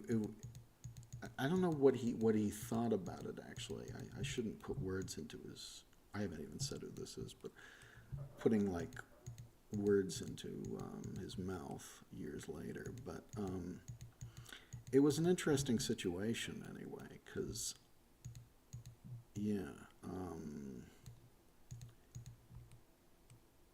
Because I basically said I couldn't help him at that time, but that I thought it was interesting and ambitious what he was doing, and that, you know, like any project like a kid, some of it was really not up to any kind of professional standard, but some of it kind of was. Like, some of the people he was involved kind of knew what they were doing in terms of the voice work and this and that. And it was just interesting to hear from him later. I'm not sure I don't know if he was bringing it up because he sort of was mad that he didn't help him back then, or if he was just like, oh yeah, I was a dumb kid. Like I'm amazed that I even bothered you with this. But I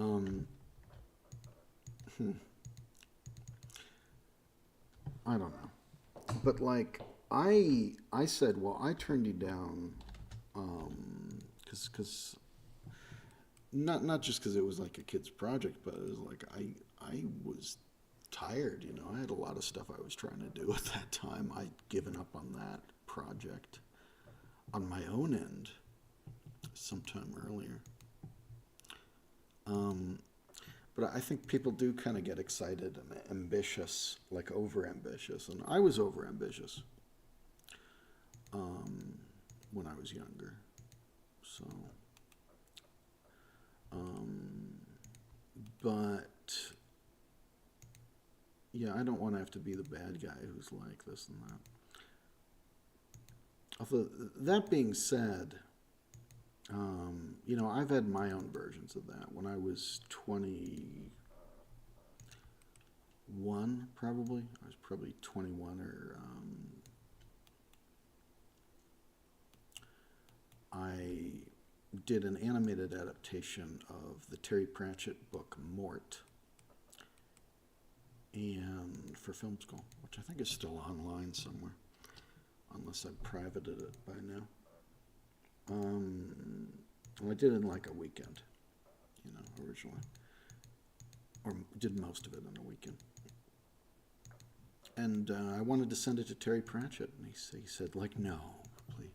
So I made that, like, when I made a website for it, I was like, oh, Terry Pratchett was like, no, you'll look back on it in years to come and wish you hadn't shown me, and let it remains to glitter unseen. I was like, oh, damn it. Like I stand by that though. I wanted him to see it, you know. But he was like, oh, some kid's version of the book. So you know how it is. So I've had my own versions of that. I don't want to be that guy, but like I don't know. Like people will come to me with some question that I think is super weird, but like secretly they're talking to a Discord about it, and like they've gotten everybody all really excited about this. Oh God! Like there was somebody who asked me a question on Facebook once and just hated me for years afterwards because I was kind of rude about the question, and I hadn't realized that this person was in a Discord at the time, and that they were like hyping this up as like the one chance that they would get to ever talk to the person about this lost media, and like we can find this amazing thing, and it's like, wait, what? Like I had no idea that it was being hyped up as this like amazing search for something, and from my point of view, it's just like I don't think that's interesting. Like I don't think what you're asking about is important or interesting. And I've already released everything that I could release, and I don't have access to what you're asking about and this and that. So from my point of view, it was very different. But they hated me and made stuff up about me for years afterwards because of that, because I was like, well, no, like I can't actually help you with that. I don't own that piece of media. And I only had access to it. I never had personally access to it, but I also don't think it's of any value. Like I think that we shared what we could get out of it from the guy.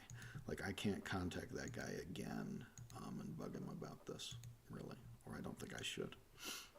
But like that person had been hyping this up as this great lost media search for some reason. Like people get this idea in their head, like that something's important, and just hated me for years afterwards because I was a little rude about it, because I didn't get that they thought this was important. I was like, oh no, that's not important. It's just like they wanted something. I don't know, and I think it was like they thought I was the source, whereas I was the source in the sense that I went to the guy who went to the guy who went to the guy, but like I never personally had the piece of media in my hands, and I don't. So like I'm not like purposely keeping stuff from you, but sometimes it's just rude to bug people twice about something. Like I'm dealing with old men here, you know, and I am kind of an old man at this point, but I'm dealing with old men who are lending me something or making their own transfer of something that they've had in their collection for 30 years, you know, and 30, 40 years. And I feel grateful that I got a transfer of it, right? But like I'm not gonna ask them like, oh, can I have like some more information now because somebody wants it for some reason. It's like I don't actually get why you think that's important, but like people convince themselves that's important, and I think that's also why I started my Facebook group, Knights of the Lost Media. I really started because there's stuff that I think is important, and I think that a lot of lost media searches are just like, oh, they've gotten obsessed with some, here's a local Subway commercial, that's our biggest find, and like we're really excited about the possibility of finding it. And it's like, why? Why is that something you care about? Like it's the most random shit, right? And people, I've said this before, like, but people would say to me, well, I'm just interested in all lost media, and you're not. That's a lie. People are interested in specific kinds of lost media. So, and I'm interested in specific kinds of lost media, and it has a lot to do with how old you are. The stuff that I like with lost media is a lot of times it's stuff that is from my childhood in the 80s and 90s. So that's kind of what or like obscure media rather than lost media. Like I'll watch commercials from the 80s or I'll post commercials from the 80s, stuff like that. And I'm not really interested in the 70s or this or that. So, but everything that I ever found from The Thief and the Cobbler, which was all, you know, lost, rare, ...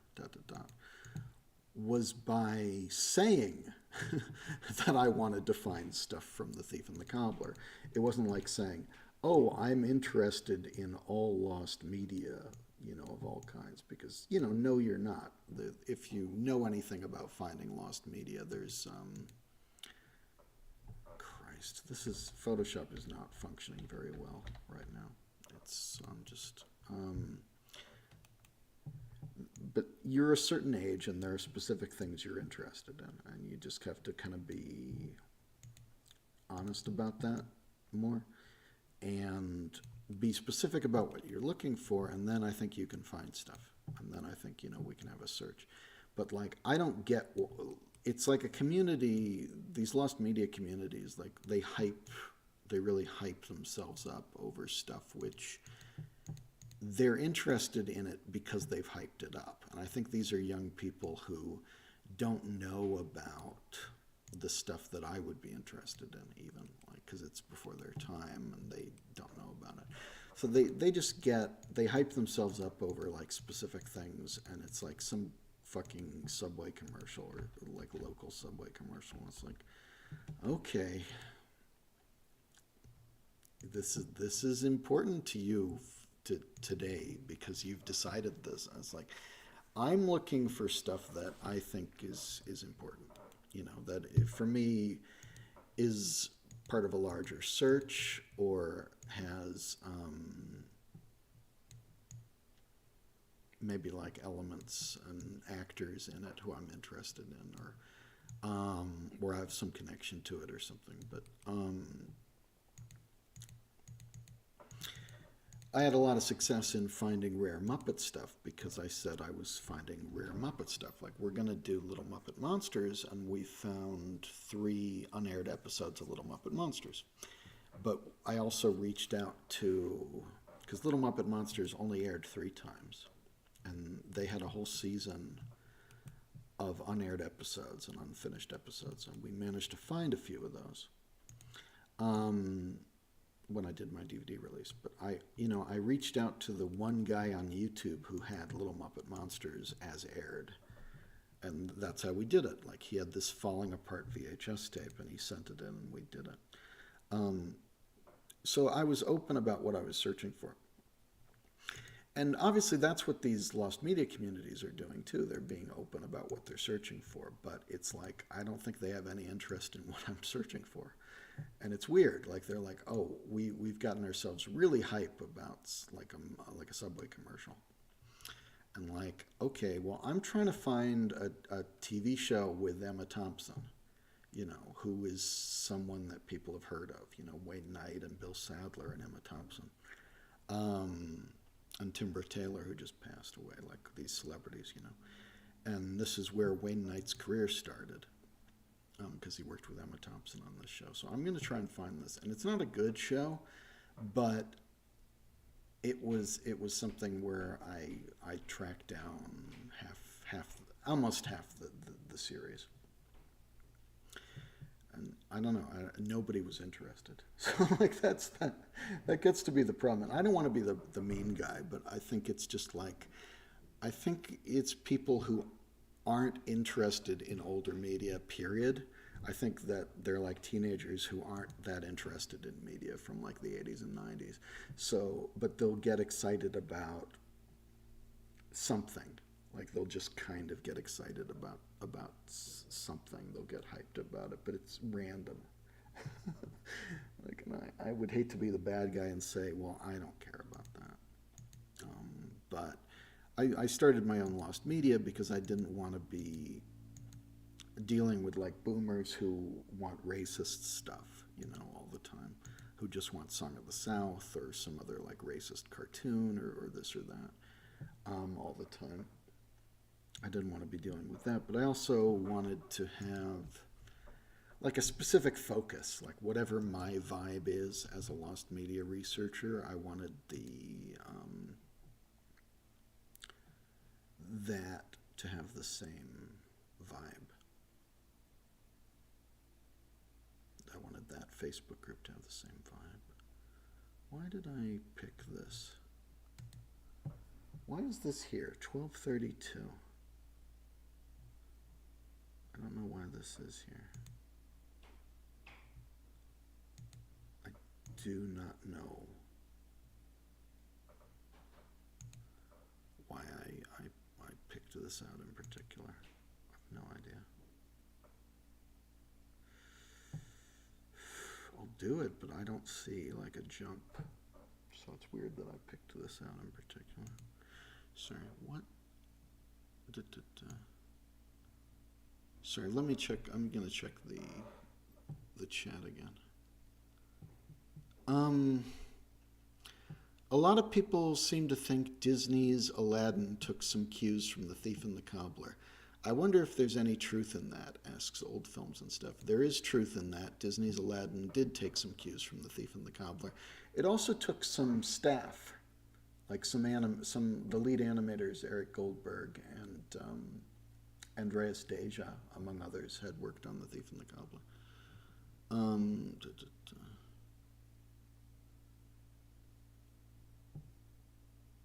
Okay. What was the hardest scene to restore from Mark IV?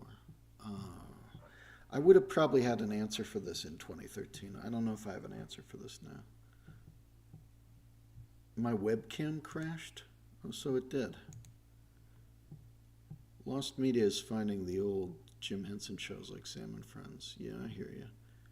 A lame commercial for Sam. Well, I've done Sam and Friends too. But there's a Doctor Who Lost Media is a really interesting topic. Not really. I mean, I used to be interested in Doctor Who Lost Media, but it's so been done. Like, people think any a lot of films is Doctor Who lost episodes, and it's just not. I'm just sick of hearing about it.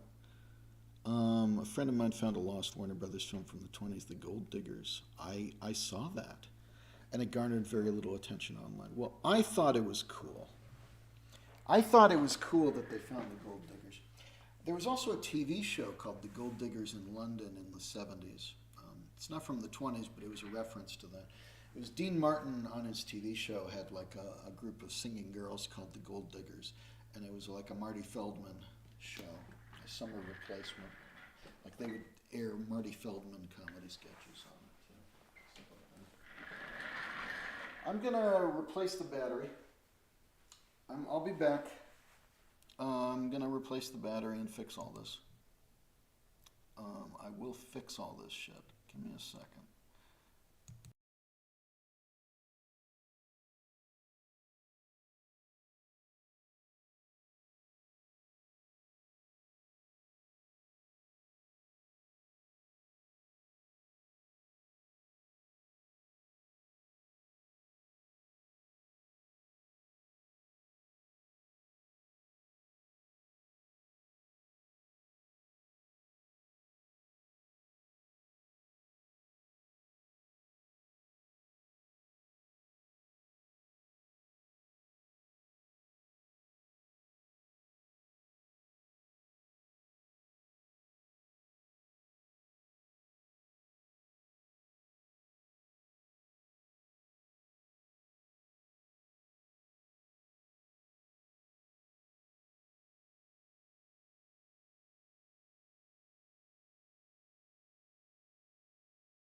Oh, hardest scene to restore for the Mark IV was probably the wedding at the end.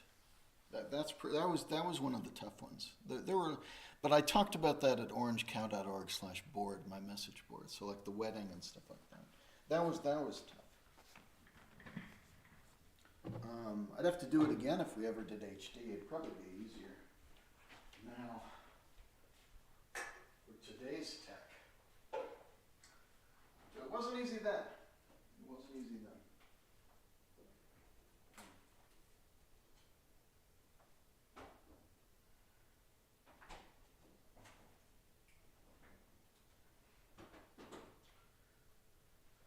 Okay.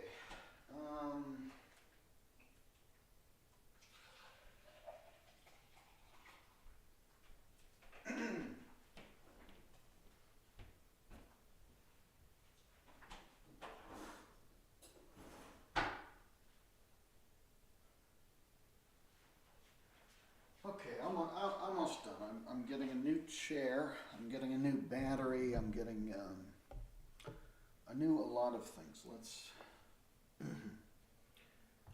put the battery in.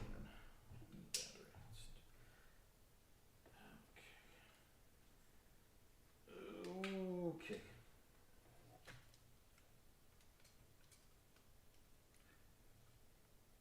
I've got to unscrew this. These batteries don't last very long, so that's sort of the situation.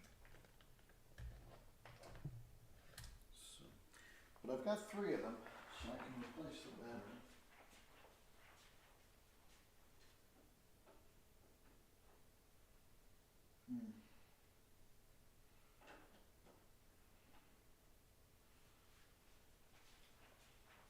There was something I was going to say, and I think I forgot to finish the thought, which was that someone said, I don't know if I ever said this again, but someone said during the first stream I did like 3 days ago, they said, you know, you've been inactive on your YouTubes for so long that people probably think you're dead or you're inactive or you're not available. So you get all these. So I am trying to be more available. Like I'm going to stream a little bit this week and just kind of remind. Just kind of be around at least. Be a little more available. But there is also. Is that where we're at? Is that what we're doing? Yeah, that's fine.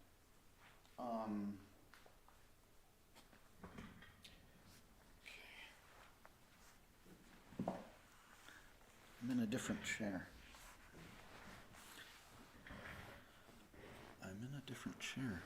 So I got that going for me. Let's see the crosshairs on my face, but I think I still have to like manually focus. Can I manually focus this? Like that, you know? Okay. But it's a shame because they do a lot of YouTube documentaries about, I did talk about this, but like the YouTube documentaries they do about The Thief and the Cobbler are not very accurate. And then I have to be the bad guy saying, well, that's not accurate. When someone's already done all the work and they just didn't talk to me, and they didn't do a lot of research. But I could have fact-checked it for them if they were going to bother to do that.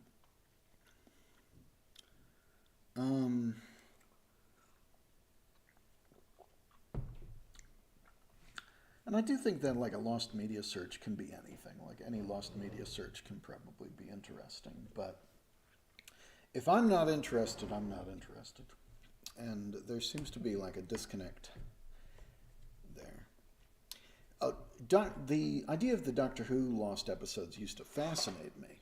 I'll fully admit that. Like that used to be a major topic for me. But it gets old after a while because people are very superstitious about it, and they're like, oh, they're gonna find the Doctor Who missing episodes. Like there's literally in my Facebook group, like there's a problem where if you post any like a photograph of a bunch of old films, any old films, people will be like, "Oh, is that Doctor Who? Is there Doctor Who in that bunch of?" Why would there be Doctor Who? It's not fucking Doctor Who, you know. So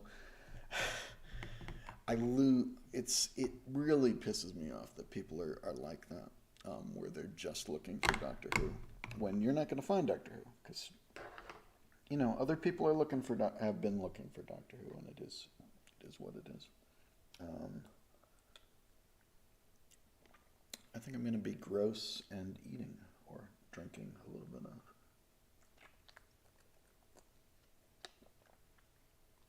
I might need a napkin in order to not be disgusting about this. But I just want to get a little bit of fruit in me.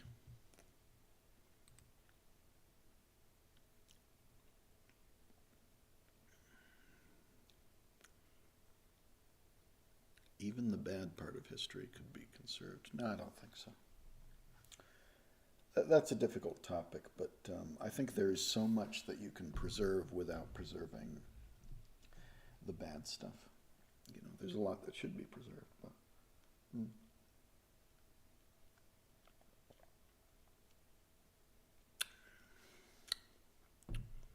Okay.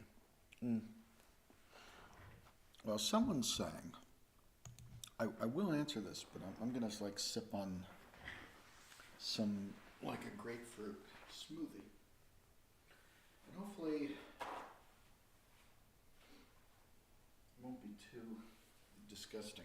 I kind of don't want to be eating on camera, but I'll just sip on this, which is close enough.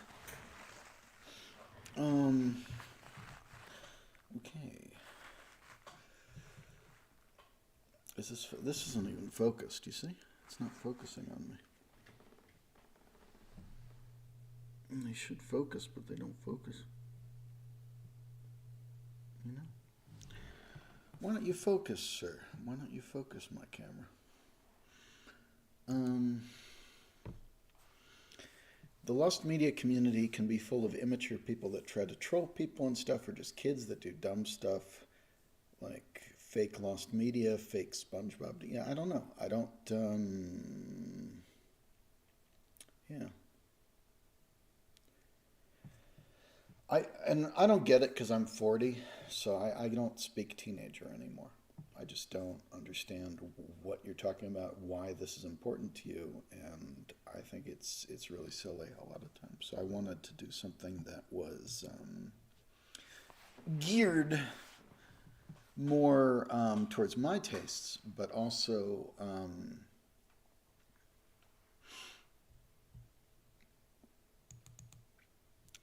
not because again, when you get into like older people who are older, it gets very it can get very racist and bigoted, and that's not what I want from a lost media um, search either. I don't want like bigoted old cartoons or whatever. Also,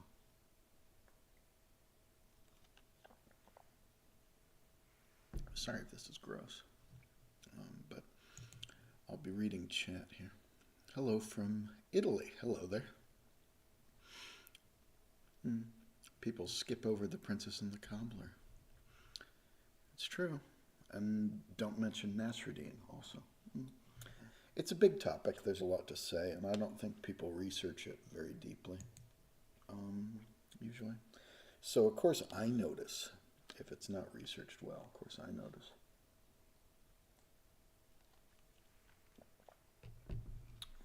Mm.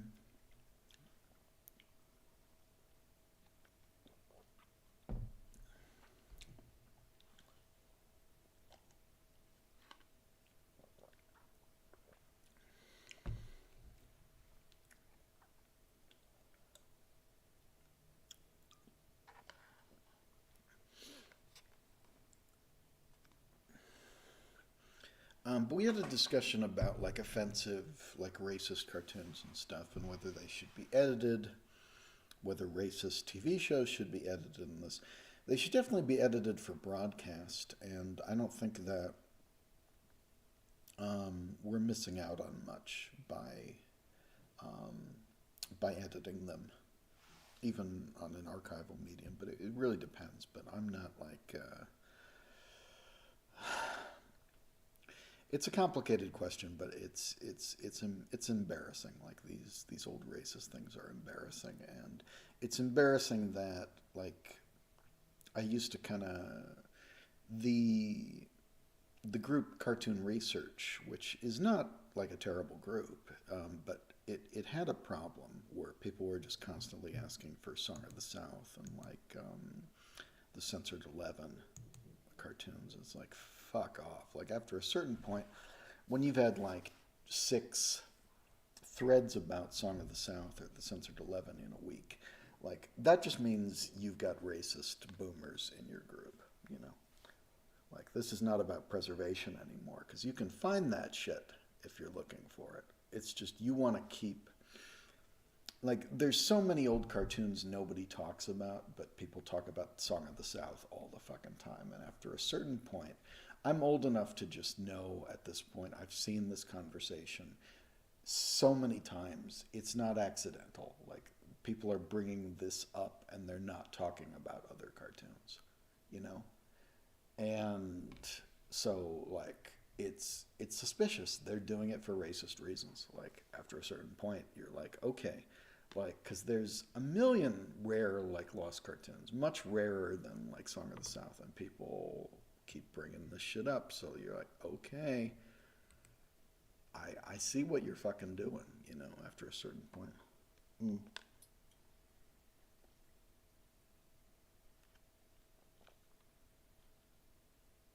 Mm.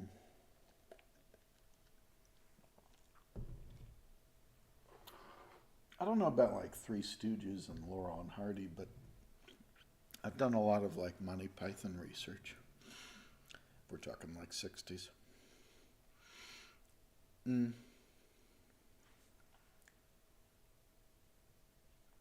Gross. Okay. Editing for broadcast seems like a fair point. I mean, that's how Looney Tunes survived in the cultural consciousness for decades. Anyway, was they would edit the racist stuff out for a time, and then I think they reached the point where they couldn't really get away with that anymore, and this stuff just seemed outdated. But that was really what they did for a long time. They would just edit out a lot of stuff. It was violence originally, because there was certainly a time when you would want to cut out some of the violence rather than the racism on TV. But there was a lot of that too. And I think today, even so, like I was going to do a censored version of a cartoon called Suddenly It's Spring, which is a Raggedy Ann cartoon. I was going to do a censored version, and I got most of the way through doing it. I haven't released it, but I got most of the way doing it. And my thought process was like, well, what would you show a kid today if they wanted to actually see this? You'd cut out like the racist scene. Because why would you need a racist scene but I get that it's a complicated question. Someone 2 days ago said, well, if you're cutting stuff out, then it's not restoration and it's not preservation. And I say, yes, it is. It means you're being selective about what you're preserving. But, you're still restoring whatever percentage of the film that you're restoring. If we're all adults here, then that's one thing. But I don't know if we've all been adults here in a long time. Like, I think boomers can be very childish. And if I wanted to believe, like I could believe that people weren't really into the racist elements. But I think they are, and I'm sick of hearing about it.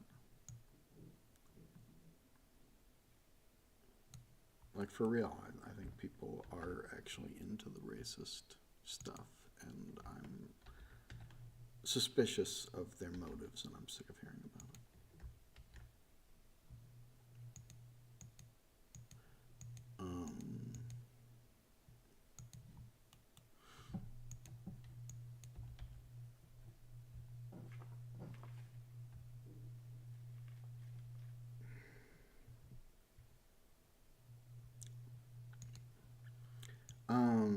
Do you think physical media will ever die, or that archiving media digitally is a good idea? It's really hard to tell. I think that I think that older media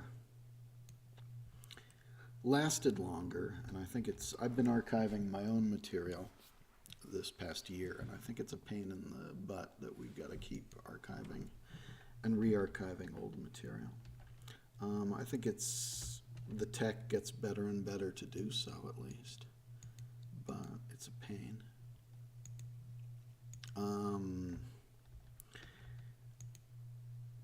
But after a certain point, it's also like, well, we're all dust in the wind, and someday I'm going to die, and none of this is going to matter anyway. And that's not a great, tactic to talk about in terms of preservation, but like a lot of my stuff, like people in the general public shouldn't be caring about some of the stuff that I've done. So yeah, I don't know.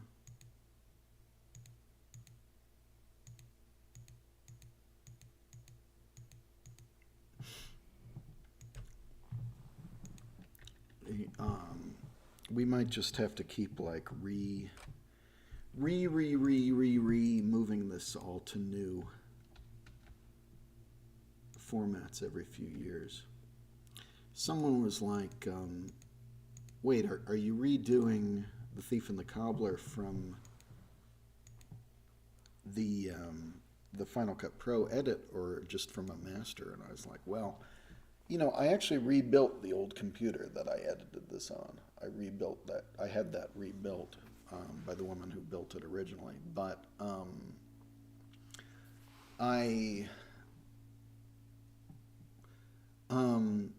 but no, I'm not rebuilding the entire edit. I'm just gonna like paper over the old backup of it already edited. I'm not gonna try and relink all those files. I don't think, because that was actually kind of a long time ago. 2013 was kind of a long time ago, and that computer is out of date and all this and that. You just kind of, I guess you kind of have to keep re-archiving stuff. That might just be the way it is.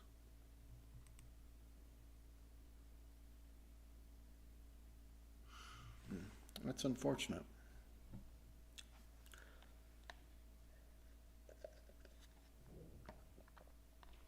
That comment about Hitchcock.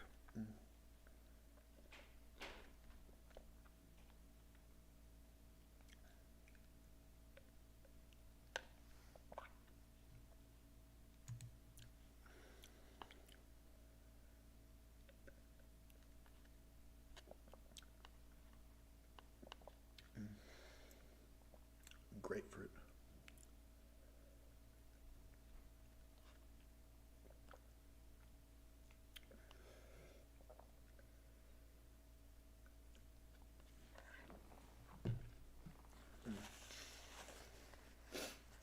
It's not yogurt. It's like fruit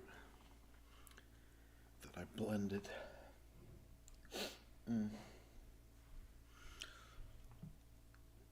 It's gonna be, at least I need some.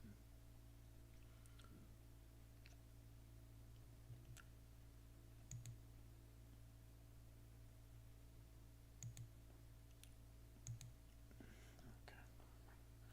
So I was confused about this, because I'd flagged this. I might have written it down wrong, because it looks like it doesn't look like something actually happened there.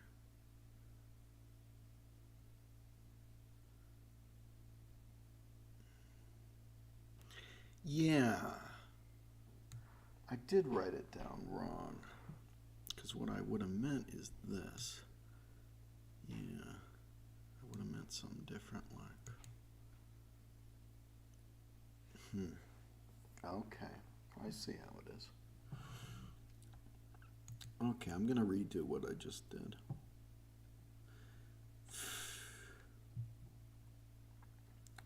Yeah, I'm gonna redo what I just did.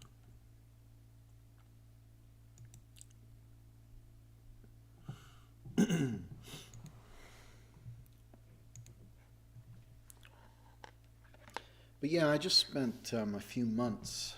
I set up an archiving station in the back room here. There's 2 bedrooms in this apartment that I don't use.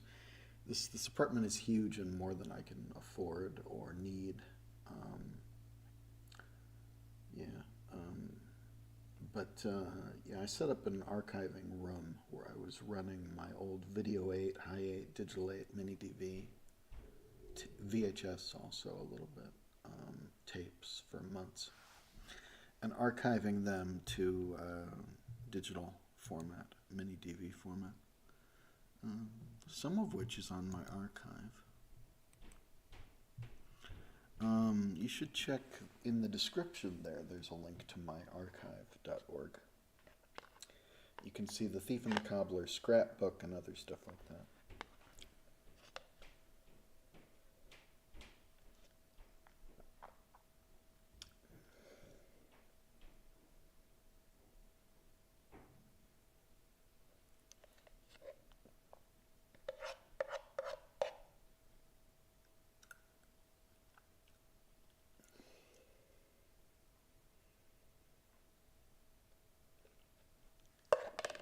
Okay, that's enough of that.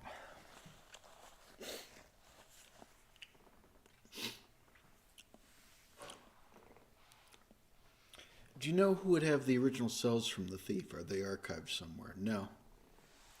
I believe they were all destroyed. Well, not all destroyed, but a lot of it was destroyed. The Academy has some stuff. The Academy of Motion Picture Arts and Sciences has some of the materials, but it's not a very complete collection. And what they've posted online, at least, is not a very complete collection. And I've also posted that material online because they posted it online. And I think they have it because of me, because Miramax, whatever Miramax is now after Harvey Weinstein, they, excuse me, they emailed me at one point saying, who should we give materials from The Thief and the Cobbler to? And I said to Richard Williams, and I think that's what the Academy has now. I think they've got what Richard was given, or what, you know, Richard kept some stuff, so there's stuff that exists that I don't know. But some stuff turned up on eBay enough that you're like, oh, I see.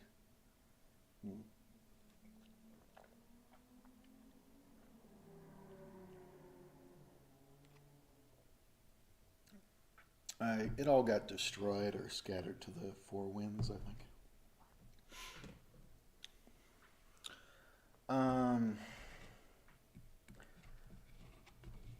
Supposedly, I mean, some people have said Richard didn't even keep stuff.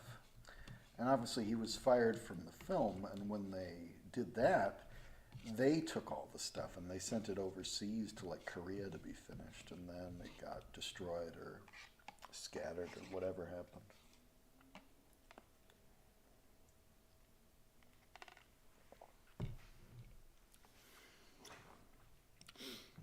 So no, we don't really have doesn't really exist, I don't think. Unfortunately.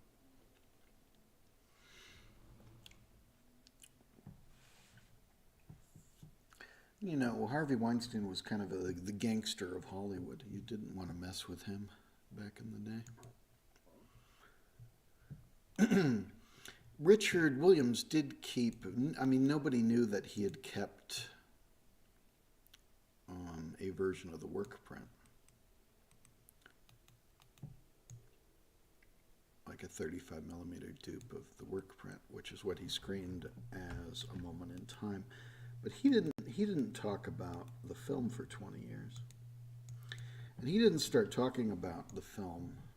He might not have been, I never got a straight answer about this, but he, like most things with this, but he might not have been legally allowed to talk about the film for 20 years, because that was like maybe something that he signed when he got fired from the film. It's very possible. And oh, I see. So this is a cut. This is a cut right here. So I'm going to be kind of matching the cut. I see what's happening here.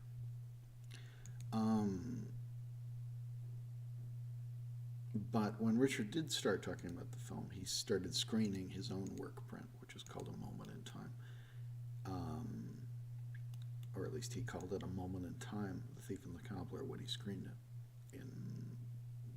I was there in December 2013 when he screened it. And he said later, it was always hard to figure out. People do ask me, like, oh, what did Dick Williams think of the recobbled cut? And I don't know that he ever saw it, although I heard conflicting things. Like some people did suggest to me that he did see it and had mixed feelings about it, because it's not his version of the film. It's not exactly his version of the film, because his version only ever existed in his head. But I think he also felt very protective of it. Because for many years, I think deep down, Richard kind of felt like a con man early on, especially. That he was kind of like being P.T. Barnum, right? Like he was trying to sell people on the idea that he could make the greatest animated film of all time. And I think he thought on some level in those old documentaries that he was bullshitting to an extent. Just to, like, he was doing what he had to do to kind of hype people up so he could get the money. But I think he gradually did become like the great animator who could have made the greatest animated film of all time. So like he wasn't bullshitting by the end, right? But I think he always thought of it as a hustle, and like that feeling never quite left him on some level, even though what he was doing was genuinely great. Them, I don't know, because he never really like told his side of the story in that kind of detail. But he was a jazz man, and I think he was quoting Charlie Parker or some like jazz musician. Because one of the few things he ever said about like the recobbled cut was like, there was a London screening where someone asked him about it, and I think people didn't want Dick to see the recobbled cut, and they didn't want Dick to see the Calvert cuts. I think the two kind of got conflated in his mind a little bit, or in people's minds, like, unfortunately, because my cut had to incorporate some of what actually had happened to the film in the Calvert cuts. Like, Dick Williams had this version of the film in his head, which no one else ever saw, which was just like the theoretical version of the film. Only ever existed in his mind. But I remember he talked about it in London, and he said, he was like quoting a jazz musician, I forget who, I'd have to look this up. And I'd forgotten about this until I looked it up again yesterday, because people were, 2 days ago, because people were asking me about it. And I was reading something that I'd written about this, and it was just like, he was quoting this jazz musician, and he said, "Don't fuck with my hustle," is what he said. So I think he felt protective of the film, and I think he felt that anyone else making a version of it was necessarily kind of problematic from his point of view. So when he was screening his version, it was sort of his way of taking the hustle back, you know. I don't think he ever really understood what I was trying to do. I think he was grateful. Like, I've heard things. I think he was grateful that I rehabilitated the reputation of the film, but I don't think it matters either way, because that's what happened either way. But you know, I only met him once, very briefly, and he was like, "Garrett, you've got to do your own work," is what he said. I said, "I do." I've said this many times. Like, I don't know what I actually said, but in my mind, it was like, well, I do. I just don't think it gets as much attention as it should, unfortunately. Because I'm an elder millennial, and we really got screwed over economically and this and that. So I don't think that my personal work has ever been as appreciated as it should be, unfortunately. But you know, he was very friendly about it. But then he said that later. He was like, "Oh yeah, that fella came up to me. I thought he might." And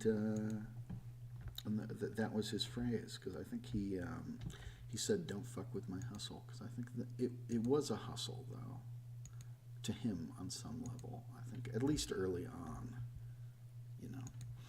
And so I think he always felt very protective of how the film was his image. Like, he wanted to present the film a certain way, and like that it was always this unfinished thing that he wanted to get funding for, and that would be like the greatest animated film. But I think he did reach that point, like where he was creating something truly great.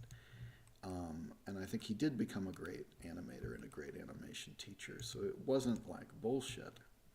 But I think on some level he never quite got rid of that defensiveness about it. And it must have helped him a lot, I think, what I did, because he was able, in the end, to screen the film and to talk about the film again, and to be received in that way as a great film, you know. So, you know, it's complicated, and as funny as that story is, I think it is complicated. And I heard a lot of stuff like that was like from people who knew Dick, you know, would sort of pass on stuff that they'd heard, and they would kind of try to talk to him about it and stuff like that. And it was always a bit contradictory, so I don't think he fully quite got it. But I think he was probably very grateful for at least that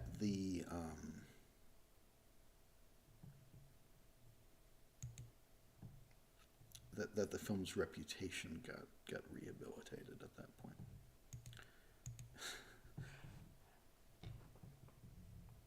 That's funny.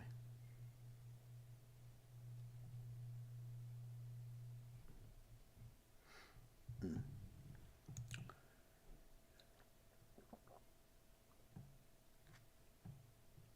I don't know how I forgot about "Don't Fuck With My Hustle," but I did forget about that.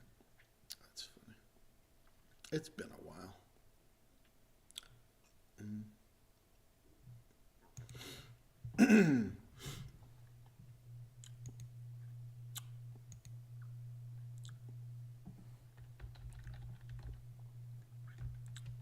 But, you know, honestly, I think I was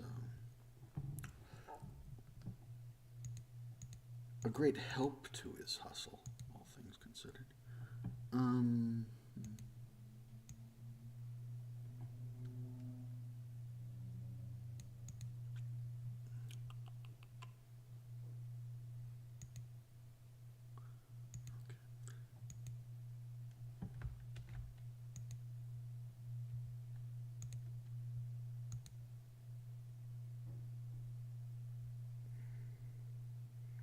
I literally just answered that. Like, you just asked me, Aaron Reese just asked me a question that I literally was just the last thing I was saying. I don't know if you just got here or if that wasn't good enough, but I don't know that for sure that he ever saw it, but I think he did. I think he did because people told me things, but I think it's. I've talked about this before, but it's a little murky what actually the deal was with that.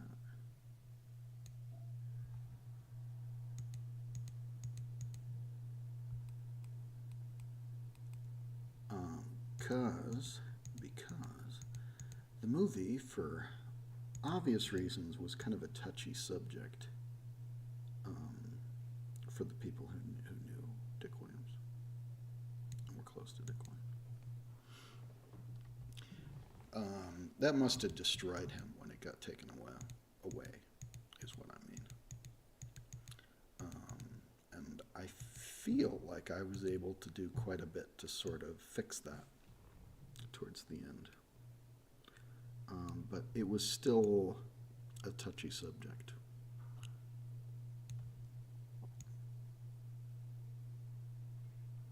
And certain members of his family were supportive, and certain, I gather, were not, or at least were really protective of him to the point where they weren't sure what to do with that.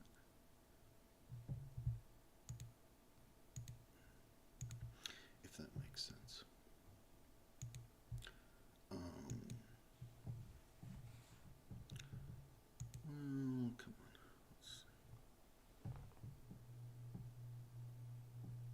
Oh, just got here. Okay. I see. I see how it is.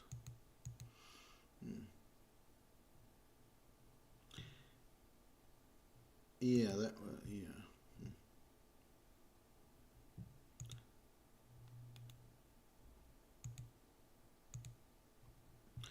Yeah, that was literally what I had just been talking about, like when you said that, Aaron. Sorry for getting pissy about it. I don't want to be pissy. My attention is really divided because I am trying to work during this stream because I did just Q&A last time I did this, and I didn't actually get any work done, and so I'm behind schedule now.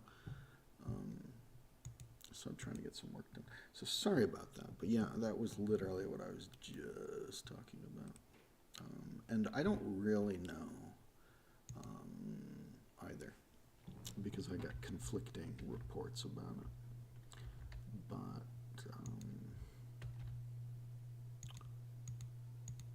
But yeah, that's something I've talked about. Just was talking about, but also talked about in the last stream. I don't know. I'm already telling the same stories over and over. Like, I've told that story too many times. But thank you. Thank you for showing the film in the animation class. And it's good to have you here. I was just like, I was just wondering why I was getting asked the same question, like, twice in a row. What animation sequence would be your favorite to restore? I didn't really want to be a film restorationist, to be honest. So I probably should have an answer for that, but I don't.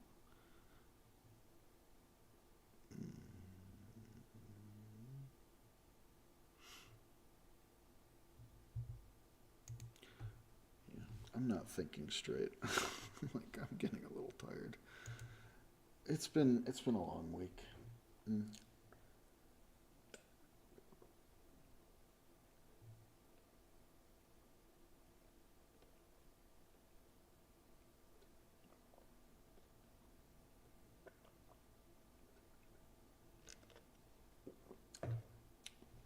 I'm not drinking yogurt. I'm using yogurt as a cup. I'm not drinking yogurt.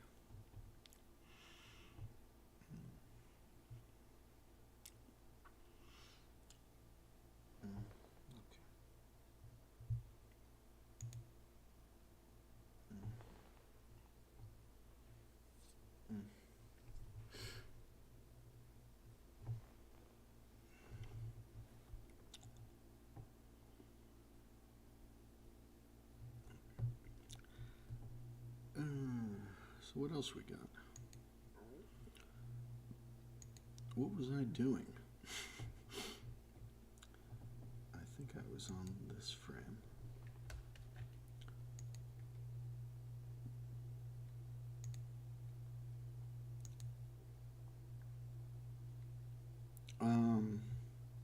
Yes, I did talk to Dick Williams, and I've told that story, but pretty briefly. It was pretty quick. And he was very nice about it. But I've told that story.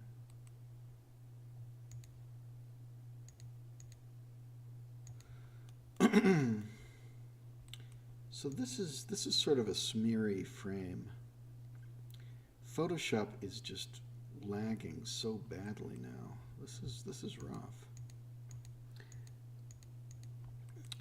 One of the things I was gonna do that I never got to do or never finished was I was gonna do Super Mario Brothers 2 as the Thief and the Cobbler, and I designed this like years ago when I was doing the Recobbled Kit, like a long time ago, and I never finished it. It was like gonna be a ROM hack, and that's dumb, but it's unfinished business for me.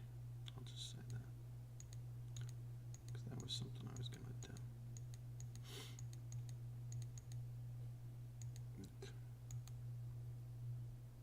This is,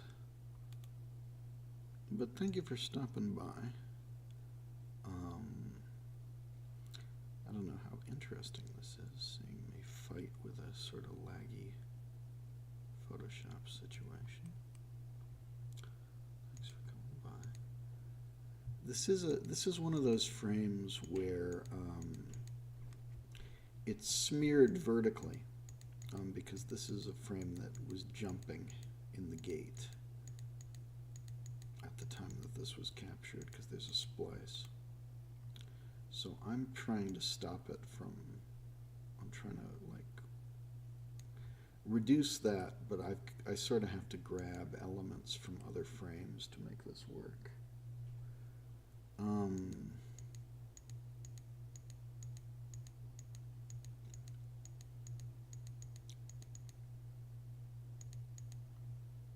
just wondering what I should.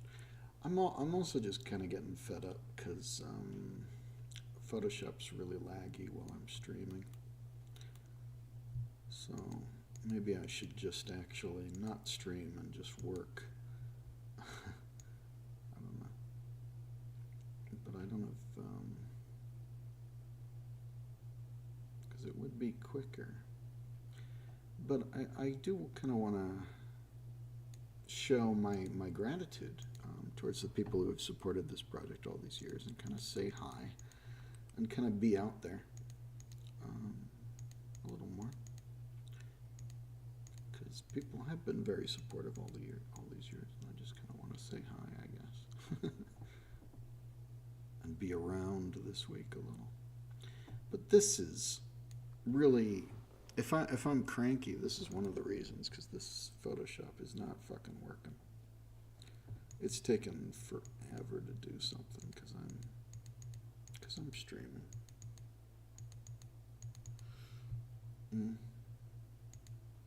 Also, I might just be tired in general. I've been working myself pretty hard, and I'm a little bit.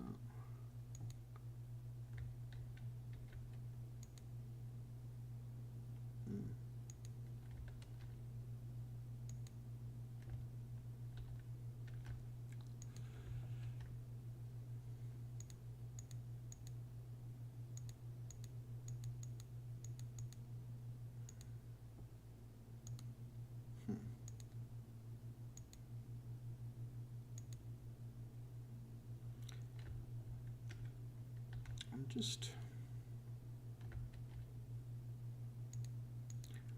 sort of trying to find.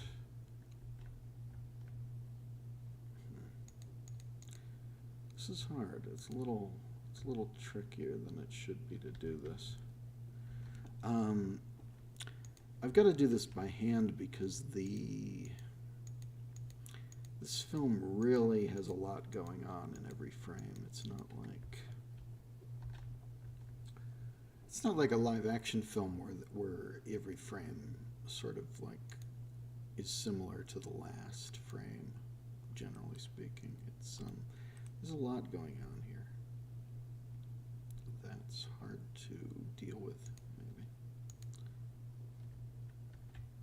maybe. Well, that's nice. What kind of animation class were you teaching? I guess just general animation.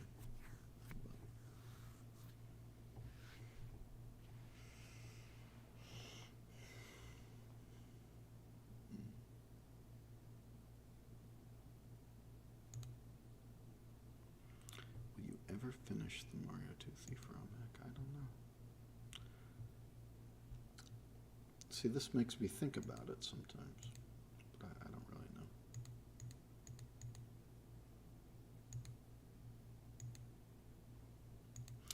know. But like the lighting on every frame is different, as you can see, so it's kind of hard to just paste stuff in here.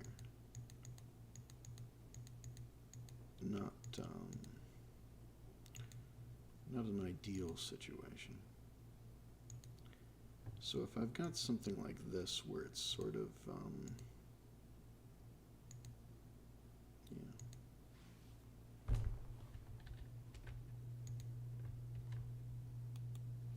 yeah, that can be tough.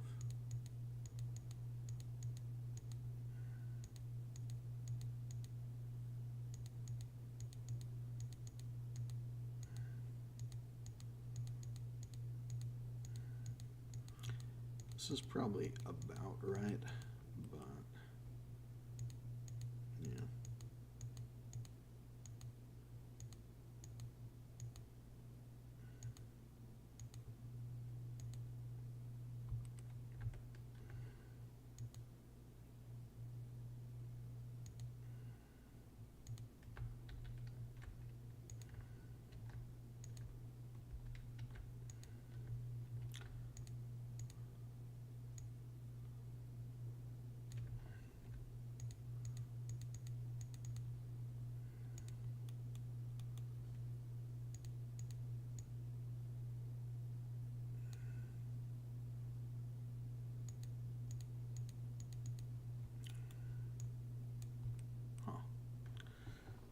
guys. I'm just hating how I'm hating how laggy Photoshop is and a lot of things.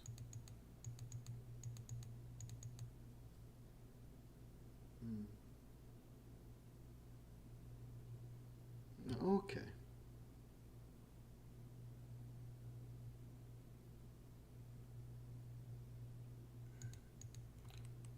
Why the fuck are you talking about Pokemon? Okay.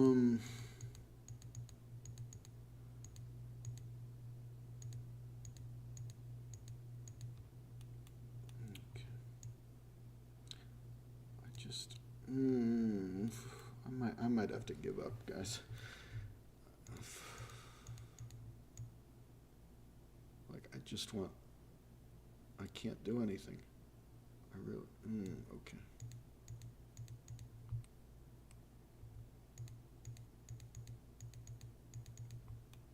Okay.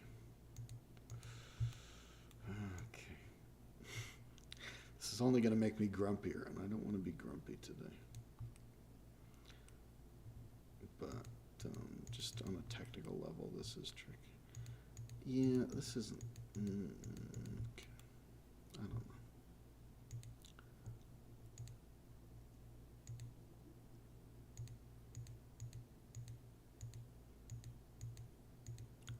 This still has like a jump in it, I think.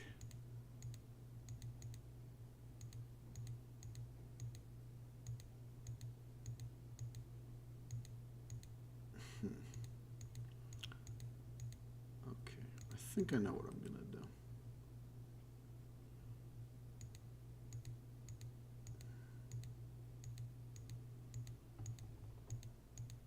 I think I know what I'm gonna do.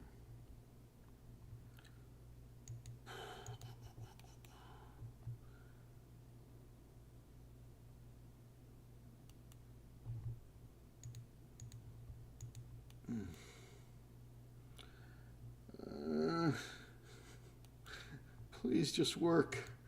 I might have to cry uncle, at least for a little bit. Because this is really slow. And I sort of just might want to actually work. What I might want to actually nap. Whew.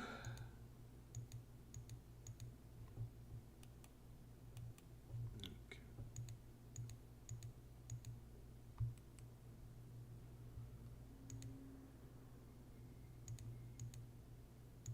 You get me. You get where I'm coming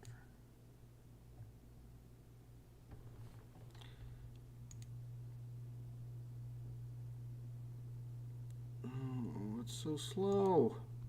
Photoshop is being so slow because I'm streaming, and I don't know how people do this. They probably don't do this.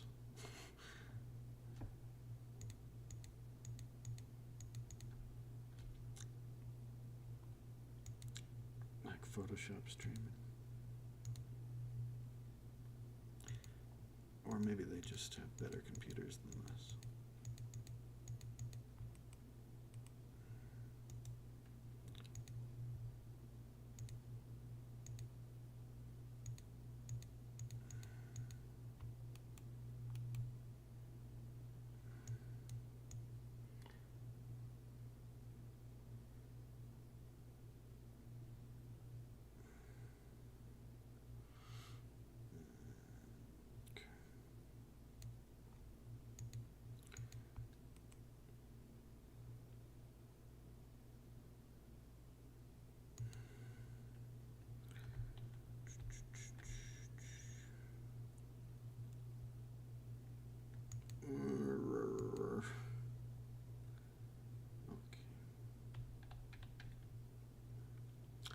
Frustrating. Gotta say. It's just not, Photoshop not working very well. Because I'm streaming and it makes it so agonizing to use. So I can only I'm not really at my best right now.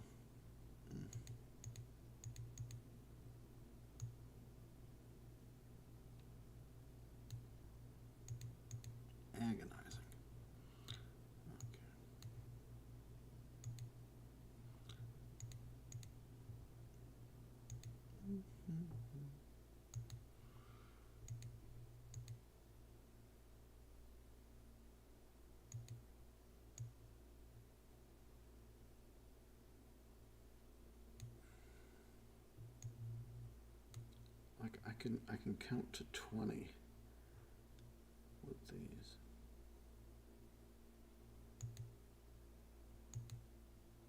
Okay. 1, 2, 3, 4, 5, 6, 7, 8, 9, 10, 11, 12, 13, 14, 15, 16, 17, 18, 19, 20. Okay, that's what it took for it to notice that I'd selected something. I'm losing my mind, people. I'm sorry. I might have to call it because I'm just complaining about this. Unless you have more questions. But like, this is really agonizing to do, I'm afraid, while streaming.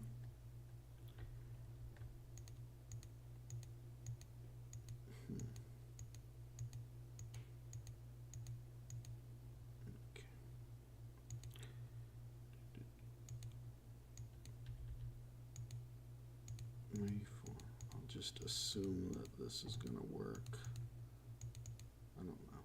1, 2, 3, 4, 5, 6, 7, 8, 9, 10, 11, 12, 13, 14, 15, 16, 17, 18, 19, 20, 21, 22, 23, 24, 25, 26, 27, 28, 29, 30, 31, 32, 33, 34, 35, 36, 37, 38, 39, 40, 41, 42. No, it's holy crap. I just clicked something with Photoshop, and it's gonna take like a full minute for it to register that click. And yeah, this is gonna be like a full minute. That's not great. It's Photoshop is, it's processor intensive, I know. But it wouldn't normally be like this. So this would normally be instantaneous. And this is also might make this impossible to close this gap, actually. Yep. Okay, it just deleted it and screwed up, so I'm going to try and undo. Oh, fuck's sake. Now it thinks I want to do a new selection. Yeah, I don't want to be cranky, but like Photoshop is not very functional while I'm also streaming.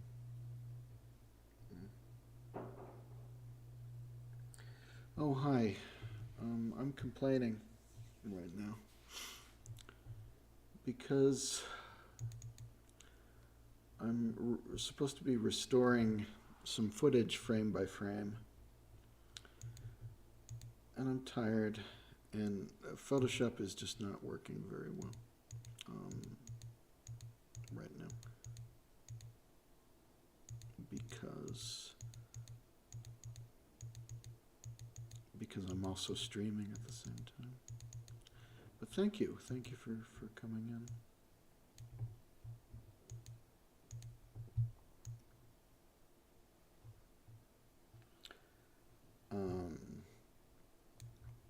Yeah, so I might have to call it because this is just,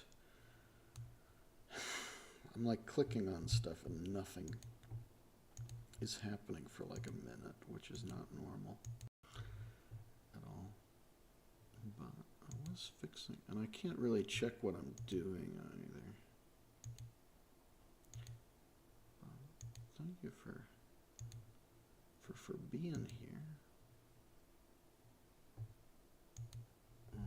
Do appreciate it.